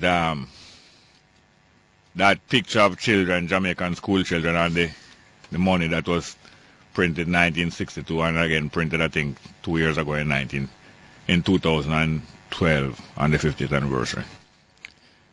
Next one, Mr. Small. Most of the advertisements on TV about schools and colleges have mostly white and Chinese kids in them. Yeah, there's an illness. There's an illness about identity and about appearance. Big, large, wide-scale illness. And the bleaching is just the tip of the iceberg. Next one. Hey, goon, cut the crap. Children need global outlook. Don't you know questions are based on popular people from sports, politics, music, etc.? You put racism in everything. Goon. Well, this one here is addicted to goonship. And now stop listening. Can't stop listening. You better write and text too. Thank you very much. Next one. Yes, Jerry, I endorse what that teacher was talking about. Only tin mackerel and dirt commercial is the black children. Teach them their roots. Stop holding us back. Next one. Jerry, today is also the anniversary of Ivan. Hurricane Ivan, yeah. Was it? On September the 10th? It was? Yes, on near to Gilbert. I never remember that. Yeah, Kevin said true. Next one. Good morning, Jerry. I am sick and tired of that man who come over every day saying everything is good in this country. I feel hopeless. I know you feel, but you don't feel hopeless because, you know, hope is what you can create. Hope and create a future for yourself. You can create that change. May I tell you that? More than half of what you hope and dream for you can achieve. More than half. Maybe not everything. Abandon hopelessness, here. Take time, learn how to abandon hopelessness. Abandon hopelessness. It's quite easy, but it takes some time. Next one. Keep up the good work, Jerry. Love you. Thank you very much. Next one. Jerry, the dress code should be for female teachers too, especially those teaching in all-boys school. Well, yes, if you have a dress code for students, you should have some kind of example there. You must. It's true. Yeah, man. Thank you very much. Don't worry, be happy. Bobby McFarren. January 11th and 12th was Ivan. Yeah, in a January? Hurricane? September 11th and 12th. Okay, all right. Yes. Yeah, man. Don't worry, be happy. It's a while ago that come to you, or from before. And believe me, you know, this morning I thought of that music, you know. Seriously, when I couldn't find the music there. Something was going on. Good morning and welcome to Straight Up. Hello? Jerry. Yes, sir. Welcome back. Don't worry, be happy. And today is where them say, World Anti-Suicide Day. True? Oh, yes. Yes. And the music there. Teacher since morning already from the earlier program. Yeah, man. I want you to keep up your voice, though. Yeah. And in answer to that goon, and black people, world people, the first global people goon. Yes. Sometimes of them things they depress me about radio when you have to hear some of them and them opinion. Yeah, but I don't have to read this text. I know, but you know, give them here play, but we need to make them know say them depressing too. Yeah, but they will feel triumphant. That will make them feel triumphant because that's what they want to do. They want to get you down. But anyway, we're not really creating no conspiracy theory, but the fact is that. And, yeah, man. But as I said, there might come a day, and not surprisingly, that we decide to edit out some of these foolishness. But for the time being, like Muhammad Ali, we have to learn a lesson from him, you know. He allowed the dopes to be roped, you know, rope a dope and him low man for punch him in the belly and get the best shot, all in him head, belly, everything. And him took that for years. Little more him pay the price still. With them Parkinson's disease and all them way. But there will come a time when we will cut out some of it. Yeah, Kevin McCall could big up to it. Yes, sir. Because as a family man, and him keep the station, him keep things together across many programs. Yes, sir. Yeah, so big respect, you know. Yes, sir. Yeah, give thanks. Manners and respect, got it. Yeah, man. Give thanks. Yeah, you know, I hear that voice so often, but take a note here, sir. Yeah, man. You hear that voice there more often than you think. Oh, yes, okay. All right, give thanks. We come on. Yes, sir. Good morning, and welcome to Straight Up, hello. Morning, Jerry. Welcome. Miss Merv, is that? Yeah, try to fool me, or can't fool me. I'm not trying a thing, I'm just speaking very normally. Yes, and I see your skirt 11 inches below you. My knee? Your knee, and I say you could hitch it up a little. Well, my dear, I wear my thing to suit me. Oh, okay. And take myself around, I love me. Oh, you wear your suit? And I'm not, and to suit the King of Kings, I don't dress to suit people. No. I make sure the King of Kings is pleased with everything around me. Let me not see my smile, man. It take a little while to go around, though. Eh? It take a little going around to go around. Well, I don't know, but I know, you say one word this morning, you know. Yeah. About parasite. Yeah. And I have that on my notepad from yesterday, you know. Well, I tell you. That, something about, the other morning I was saying something to you, that there was, whatever would there's a social, moral, and spiritual situation in this nation. Yeah. Except we can't change it, we're going to remain in the trouble. And believe you me, that word parasitic, because God make man with a purpose, He make them fit on parasite. No. He make them have some one image and likeness and give them a brain to think. Yeah. And to do things like the rest of us. Now you go... everybody do have to do things the same way. No. There's nothing named equality in this world. Some trees are big, some small. All kind of something, but we must all live together because little things make big things. We must always remember that. But what I am trying to say here is that there's a sort of something we would call some kind of negative demonic forces in this nation what people need to be conscious of. We influence a certain set of people. And doesn't matter how hard some of we work trying to build this nation, there's a set that is set and tearing it down. And that is where I think the parasitic spirit come in. And I think we need to really educate people that there are two forces out there and they must be careful which one of them they follow. Because I remember this Civics for Young Jamaica, where you have this hill of progress. Yes. And you have one set pulling up the hill of progress. Yeah. One set pulling down and some sit down in the middle doing nothing. Yes. I never forget that picture. And that is the situation. If you have a set pulling up that hill of progress, and one set pulling down and one set sitting in the middle doing nothing or doing negative, you know what that means when the man will try to pull it up? It's going to be very difficult. So I'm saying to my fellow Jamaicans that we have what it takes to build this nation. And we must not sit down there and negatively allow ourselves to be influenced. Because them Dan, me always look at a Dan man and say he's a coward, you know. Because if he wants some other people around him, he must be a coward. And that kind of situation, I feel I must capture community and control them. And when me look at all the clinic last night, what them do with the clinic, there are much parasitic spirit dwelling in them people there. You just 9 times you break in at the clinic. No, listen here now. If I live in a community and the clinic is nearby. Near the police station. Oh, listen now. If I live in a community and the clinic is nearby and the clinic get broken 9 times recently, I am going to feel a sense of guilt personally, equal to the sense of guilt that I feel about the people that I broke it. You know, I used to work at a school, Jerry. I observe what I just said. Yeah, man, I heard you. But through your I save the time. Yeah, but I am guilty. The community is guilty of neglect. Yes. You can't just blame the thief alone. Because, look, I am about to say to you that I was working at a school where they used to break into 24/7. And did you know that the guys didn't come from further than few chains on the school? Past students, you know. So sometimes you think it's coming from way outside. It's right around the corner in the same community. Hey, look you know, broke in a clinic and mash up the clinic and mash down the health. A threat to the health. A threat to the health of the people, you see?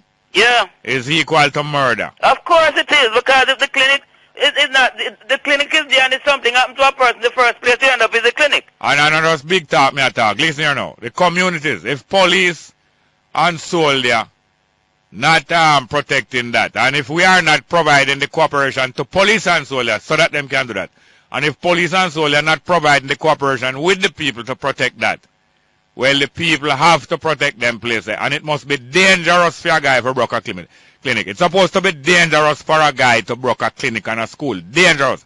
It's supposed to, look here now, it's supposed to be a danger to a guy's life for broke a clinic or broke a school. Well, I mean, I know I'm to the mentality then. No, listen now. But look, I'm in no more complaining or no ringing or no. Listen here, I'm not in any more complaining. We have to go to somebody mentality. Not something. I'm saying that it's supposed to be dangerous to a guy's life. I heard you. Broke a clinic and a school. Dangerous to your life. Wait for him. Dangerous to your life. You could have police, because sometimes even car thieving ring involve police. So if it's even not police and you broke the clinic, it's supposed to be dangerous to your life. If you broke a clinic and broke a school. I have to go here, man. Okay. And if you thief people crop too, it's supposed to be dangerous to your life. You're not supposed to broke people place and rape people, broke clinic and broke school, and thief people crop, and you're just safe and sound. So it's not supposed to happen.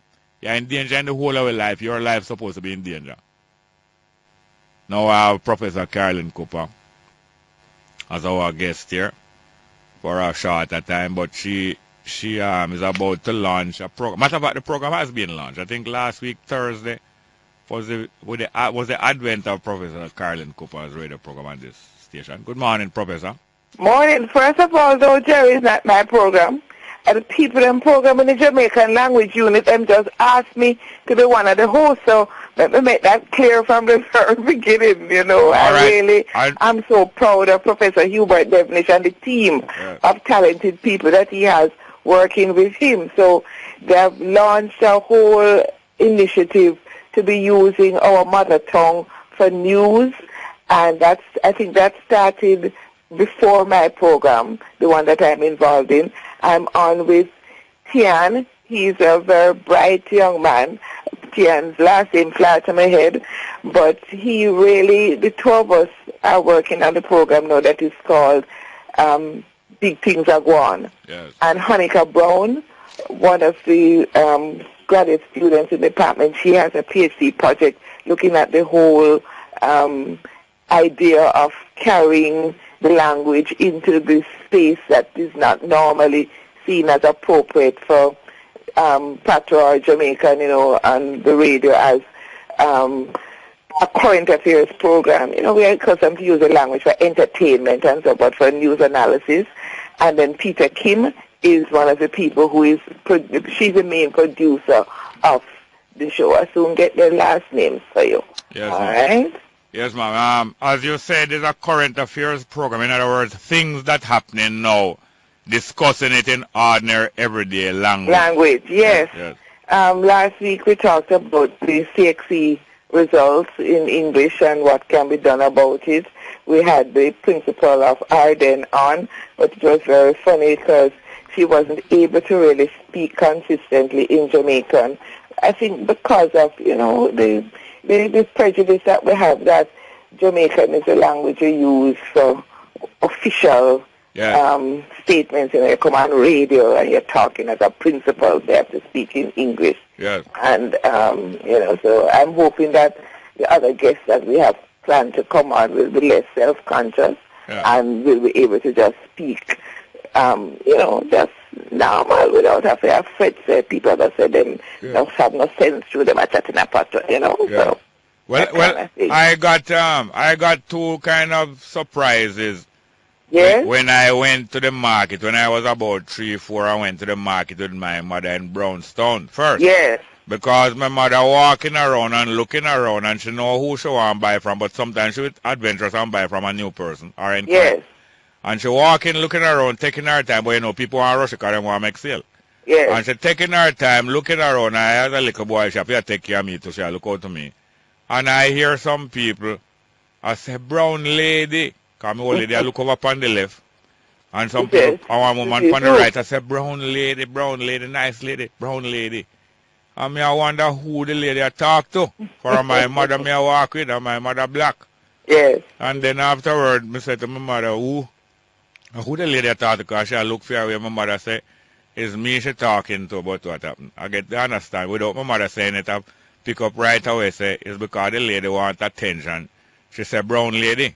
Yes, that is like flattery. Yes. And you will all buy to just say, she said brown lady, some people. And the next thing now, when me and she and my mother reason about something, and my mother ask her something and she don't understand, and I say my mother just chatting at some part of me never hear she talk, although me hear she talk up on the yard a couple times night, Most time, it's the first I ever hear she go deep and chat at the patio and the woman understand her. So it's two surprises I get today. First thing I surprised of that my mother is a brown lady. I never know so she could have chat the patio so deep. But she can come right back to the level of Professor Cooper when it comes to straight English. Well, I don't know what level that is. No man, the Queen's English, the height, and go back and forth with ease. And you go back and forth with ease. I think that is ideal. That is what we should be aiming for in the society, for people to be completely bilingual. Because if you're an uptown person who only speaks English normally, you're at a disadvantage in the society if you don't speak Jamaican. Because if you leave your little sheltered space and go out into the larger society and you can't speak the language, you'll be marooned, Everything going to cost a double too. Oh yes, if you go to the market and ask the price of things in English, it automatically goes up. Yes. If you ask the price in Jamaican, you get a... And if them give you a big price to start with, then you start talk ordinary patois. You just see the zero, them start to drop off little by little. Not true, ma'am? It's true.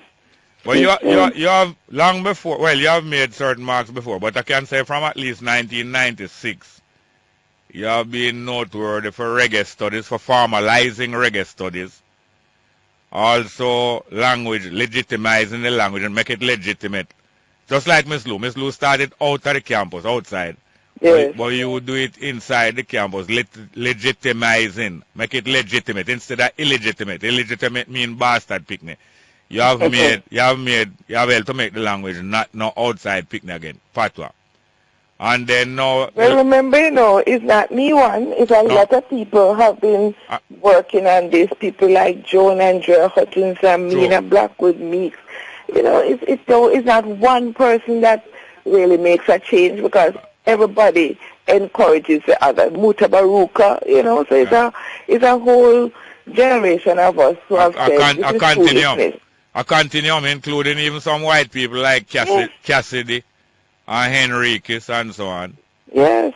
But by the way, let me just tell you, the people and the big things that go on program is Thursday at 4:30. So our second program is tomorrow. my co-host is Tien Robinson, and the producer is Peter Kim Pusey. Yeah. All right, so it's a whole team of us. But yes, as you were saying, this idea of it's a community, it's not just one person. But we have to admit that Miss Lou really was a big figure. Yes, yes. And, her 95th birthday, what would have been her 95th birthday, was just celebrated with an event on Sunday. Yeah. People honoring her. They had like a little ring ding and well, I shouldn't say little, a big ring ding. Yeah. But, it took a lot of courage for Miss Lou to just say, no, man, we're going to use the language. Yeah. And there was a lot of resistance. Yeah. Professor Mervyn Morris, whom we have to big up now as our new poet laureate, he has a brilliant introduction to Miss Lou's selected poems, where he edited her poems, and he tells the story of her performing and a man bawling out from the audience, and that your mother said in her school. So, that the whole idea of school is an institution that is supposed to beat out the language out of you. Yeah. And we can't carry the language with us as we get educated. And it's nonsense. We, other people in other societies hold on to their mother tongue and learn other languages, and we are forming the fool and pretending that the way so-called ordinary Jamaican people speak is not a language. Yeah. I heard the Minister of Education, well, I didn't hear it, I saw a report in the newspaper where he was talking about the fact that the children are coming into school. They're not speaking English. I can't remember the exact quote, but I think what Minister Slade said, they speak like something else. Now, all right, we have to say it's progress that he recognizes that they're speaking something else. Yeah. But why couldn't he have said they're speaking another language? Yes. It's like we can't really give the label language to this other thing that we speak. And until we get to the point where we can say, what happened? This is another language.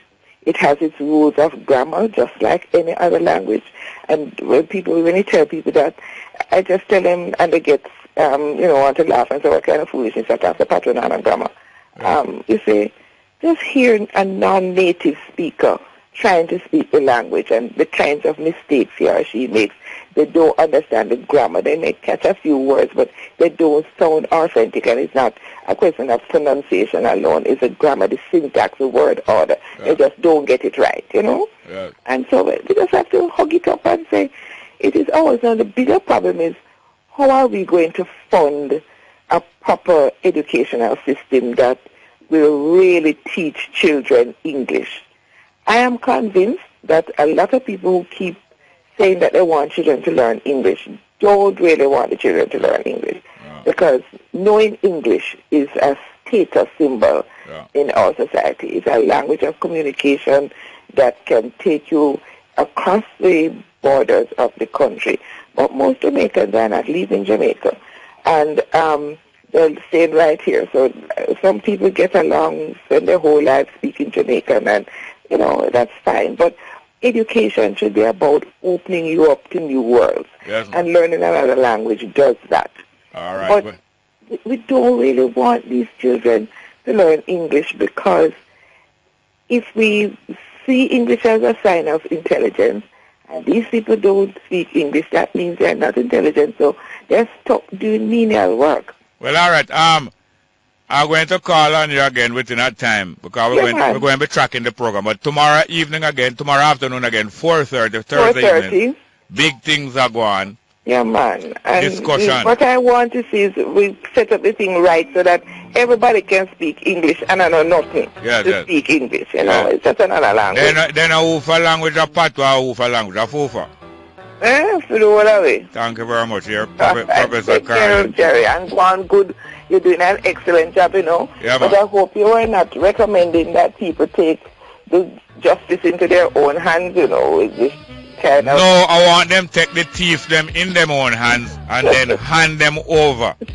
Hand them over. Alive. Yeah, alive. I just wanted to clarify that. Yes, ma'am. Enough respect, man. Thank you very much, Professor Cooper. Let's go for a break, straight up.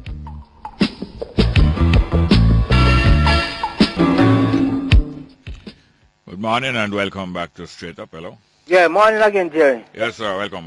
Yeah, I hear you was interviewing that man. When name? Professor Brian Meeks. There's a man like Byron Meeks, so he's a professor. Shame to say where he come from. No, it's not a shame to, but him know that they have some like a fast people. So go on, man, and talk about fast people. Fast people what? I must go away. Then when I go away, we'll finish the program. Fast people what? Hold on. The radio station is to give information. Yeah. And when you come from radio station for interview, you must tell the truth. And then when you don't know, you go search him neighbor string. So when see you talk, where he come from? When born? No, you say you have some little people where deal. Some little people where deal in a certain thing and we go set hand. And throw a blow. A blow you try throw. You believe in how behind? Me? No. I don't believe in it. So what? I know. When see him say when come from? That's what, you're just repeating. You're repeating yourself over and over. Another thing. You hear me? Go on. The gentleman, the American immigration officer, he used to work on another station. But I don't hear him again. I don't know how hot water him and them have. Immigration officer? Yeah, when Mr. Mason, you call immigration officer? Yeah, man, he's not an immigration officer. He's a Mason. U.S. immigration. He's a Mason. Yeah, he's a U.S. immigration. When call himself? You're waste time, man. U.S. immigration officer, no, man. He's an immigration lawyer. Lawyer, man. Yeah. But I'm not hearing from that station. I know where man them have. And Jerry?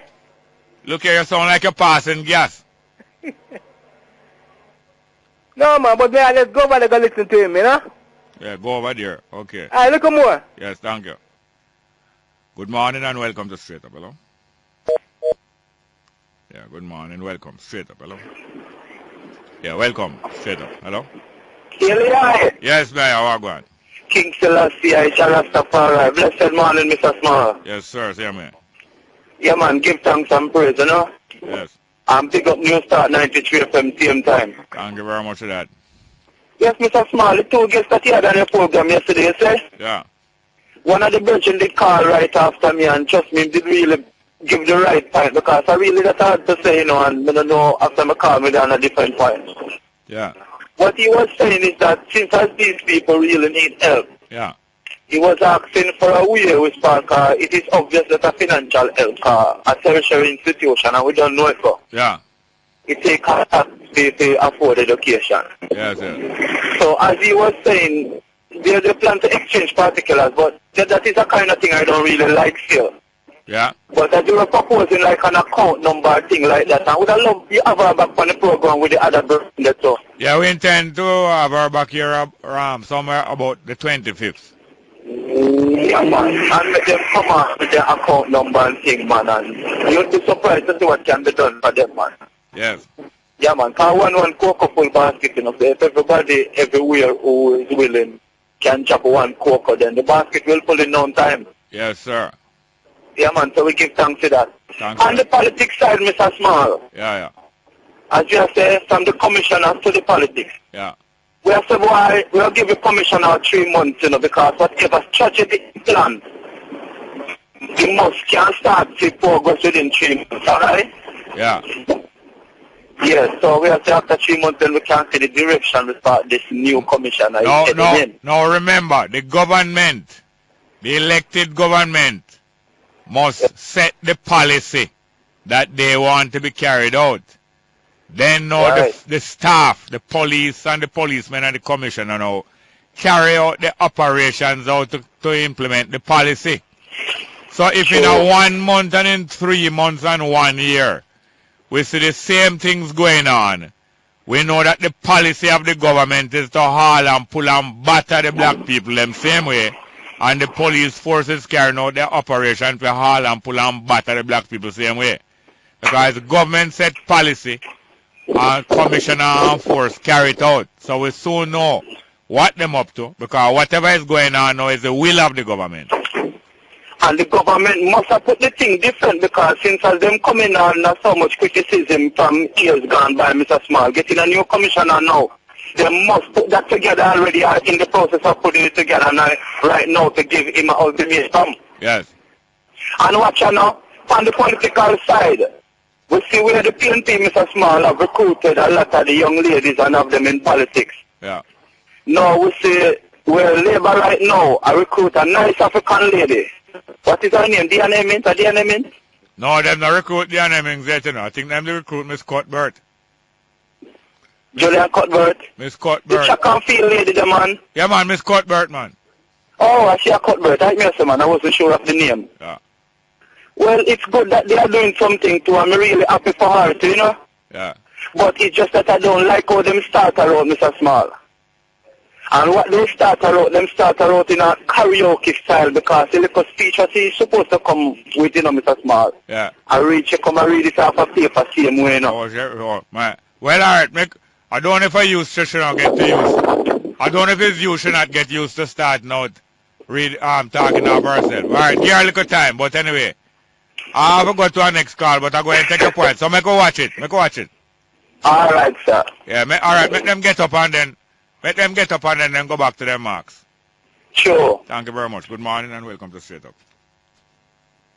Morning and welcome. Straight Up, hello? Good morning and welcome to Straight Up, hello? Yes, Mr. Small, I'm here. Yes, sir, Wagwan. Yeah, yes, sir. Only a street smart policeman like Ratcliffe Lewis or make any mark, man. That's better than a street smart. Him could have been doctor to come more. Now go nowhere. But as Ratcliffe Lewis did proclaim that that Mr. Williams shall be the next commissioner. No, but because him says so, because I know the status quo. You know the middle put him there. You know, Mr. Ratcliffe is very street smart, and I want street smart policeman, no, or woman for that matter. Yes, yes. Yes, Mr. Edwards Zaka now. Yeah. The dreadlocks between last caller said the lady should not read or something like that. They write something and read it, my way up and start stupid.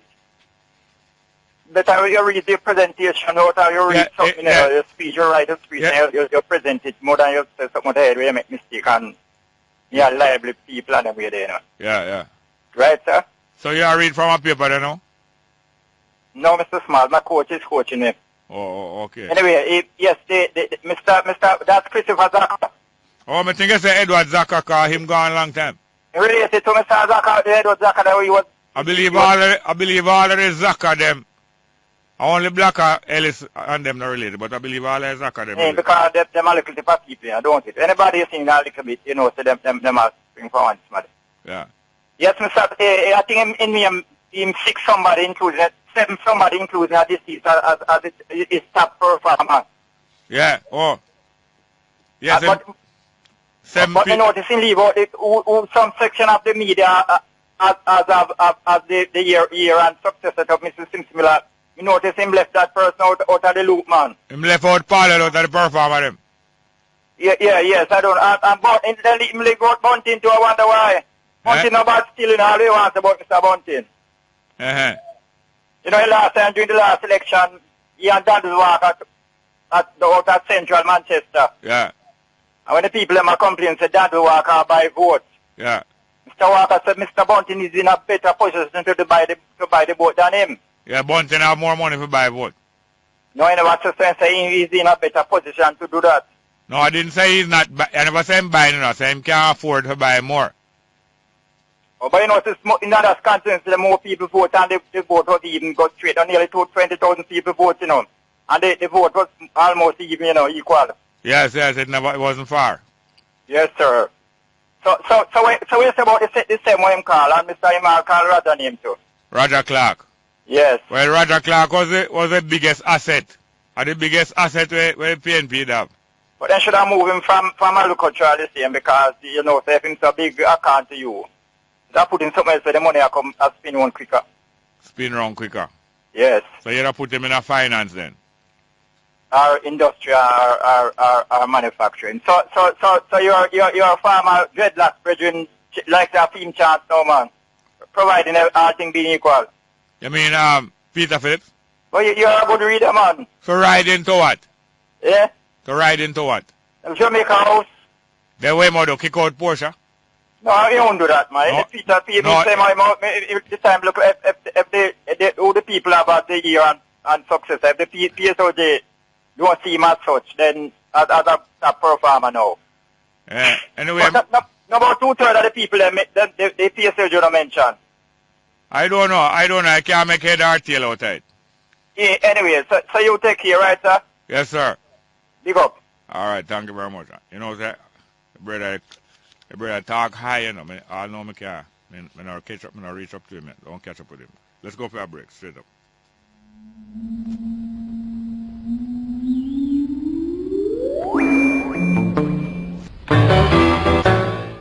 Yes, welcome back to Straight Up. I take a couple text messages before your call, please. Next one. Do you believe the government is doing enough as it relates to chikungunya? And are they understanding the amount of cases? We're not getting good communication. At least I'm not getting very good communication about this. Because about 4 days straight, I hear in the figure remaining about a week at 24.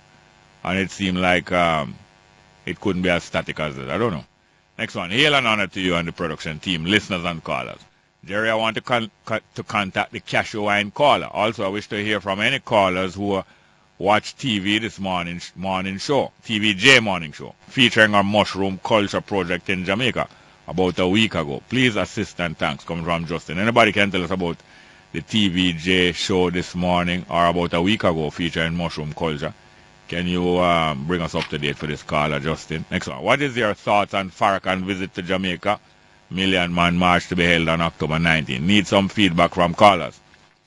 Well, Farrakhan is always an interesting figure. And it will be very interesting. Matter of fact, I wonder if we could have him here. One time, I think the first time Farrakhan come to Jamaica, Miss glued and connect him with my father, you know. Because my father used to go to school where his family used to have a school named St. John's College. And Farrakhan was trying to find out more about St. John's College. And Miss glued and call up Moleman and talk with him about it. And Farrakhan was to visit Moleman. I was to carry him down there, but we never met the connection. I was to meet me in a Moby and carry him down there. Maybe we can get him one of these days. Maybe it's this day in October. But good morning and welcome back to Straight Up, hello? Morning, welcome, Straight Up, hello? Hello? Yes, welcome, sir. Oh, here up time, Jerry. Yes, sir, welcome. Yeah, good morning. Yeah, praise to I and I, God and King. True. And, you know, I would love to speak about, you see, Jerry. Yeah. The 3 different things. Boy, in 2 minutes, boy, I've got to shut it. Yes. Go on, man, go ahead, man, don't fret. Go ahead. Yes. The first thing is about the this incident with the police killed 2 youths on the side of the road. I think it came on the news last night. Yeah. And, you know, every time we figure that we were getting our handle on the situation, we are faced with a situation again where the police are testing the system to see what will be done when they do these dastardly acts. This is my take on it. And they're really testing the system because we are protesting and the authorities are moving along very measly. And then now they have to test again because now that the ministers clamped down and said that we must treat people better in jails. Let's see if we can kill anybody out on the streets still type of thing. This is my impression. All right, next point because I have 1 more minute. It's late in the show. It's late in the program. That's the only reason why I want to give 2 minutes. Late in the program. Next point. So yesterday you had a caller that said something about he was at the airport when that policeman was coming through and he tried to search him and the policeman became very boomy and arrogant. And pulled some rank on him. According to the report, I don't know if it's true, according to what the man said. Right. According to what the man said, I'm also positing this. I'm saying that there are whole bunch of Jamaicans that would never allow that man to pass. Yeah. Because from the moment he raised his voice, let's quote William Shakespeare, methinks thou dost protest too much. Yes. What you have, how much US dollars you're carrying out there? Where the cocaine where you hide off around your waist? There are a lot of Jamaicans that would not let that man pass because he was making up too much noise. Yeah. Arrogancy, can't do it. Well, that's why I say I don't know if I'm a violent in him closet. Oh, I hear you. I forgot to another call. Call early tomorrow, man. You can't wait till the last minute, man. All right, my boss. Good morning and welcome to Straight Up, hello? Good morning. Welcome to Straight Up. Hello? Are you there?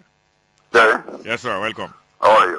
Fine, thank you. Am I bridging that? Yeah, man. You're a bridging man. How are you, sir? You did that foreign, man? No, man. The right, sir.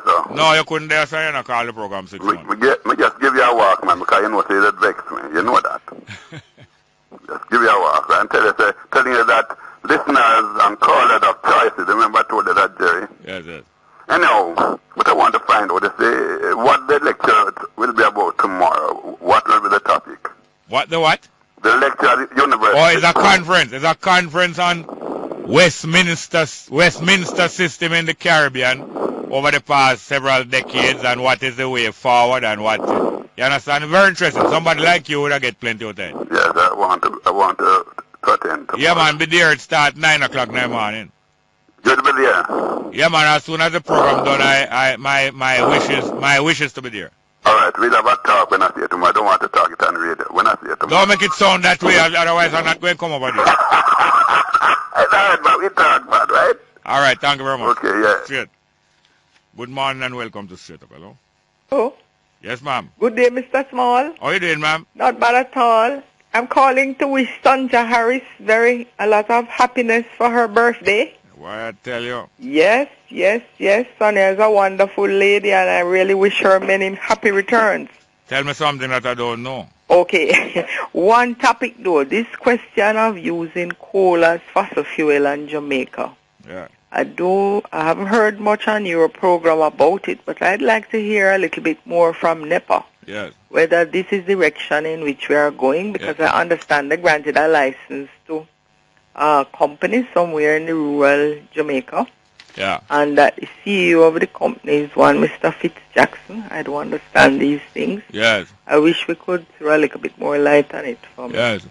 We really do need so. All right. Thank you. Thank you very much. Bye. Next caller. Good morning and welcome to Straight Up. Hello? Indeed, Brother Jerry. Yes, sir. Wagwan. Well, I mean, the interesting occurrences on the international scene. As usual.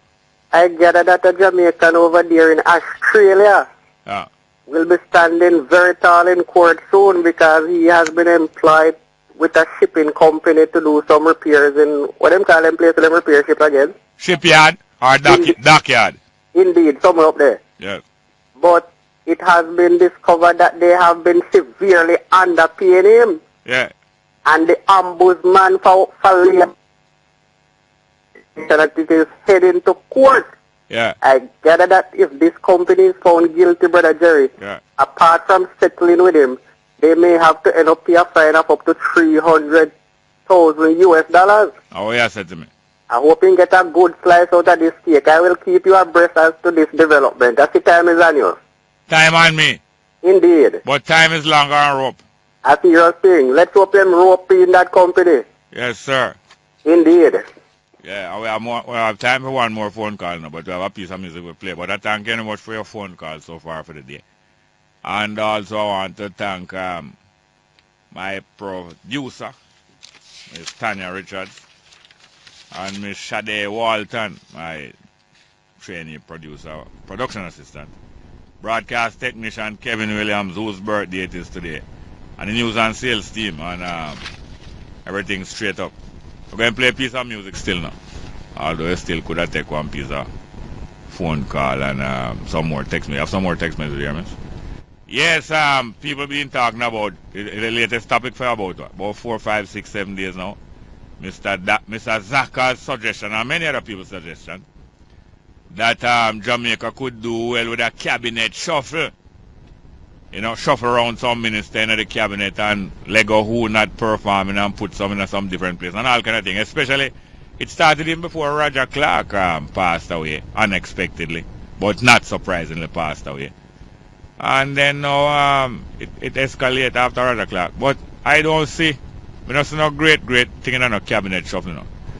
I heard Kevin O'Brien, Chang and some other people arguing it and Professor Williams at the university arguing about yesterday and all kind of things. Some people, well, I don't understand how them have so much confidence and faith in us. Mediocrity is the order of the day. Let's take a quick call. 1 minute. Good morning and welcome to Straight Up. Hello? From Ottoman Pretenders. Yes, sir. Greetings, man. You sound like Olympian. A true one too, you know. Yes, listen me, what were you saying about the Ellises?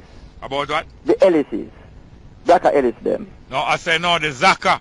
I say all of the Zaka them related, only Blacker Ellis not related to them. Okay. I'll pick you up. Because the Zaka, like the Ellis them, Blacker Ellis and IT and who are them people there. Yeah. One was big family Ellis in a brethren. Me know. And one thing before you leave. Yeah. I never like all the brethren I come deal you up and I come style you up, but go and all them things. You mean Wilson? That have a curve him still. You mean Wilson? All right. You mean know Wilson? how I deal with things. Because it was a respectable interview he was having with the brethren, right? Yeah. And I mean, if him have a question to ask about certain things, there's a way to deal with it. Yes, man. So that's, in terms of just why mine or my deal with the family, Rasta. Yeah, man. Thank you very much. Yes, sir. Enough respect to the eye and to the crew. Yes, man. So Jack and Jill went up the hill, and there was a old lady living in a show. But all of the shuffle, them a shuffle. It's a Jack and Jill shuffle. Let's have it from Theophilus Beckford. Way back. Jack and Jill shuffle. Straight.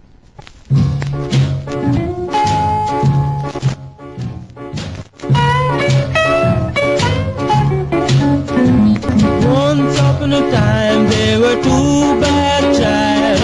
One named Jack and one named Jill. It's a Jack and Jill shuffle. It's a Jack and Jill shuffle. It's a Jack and Jill shuffle that no one else can play. Then Jill went up and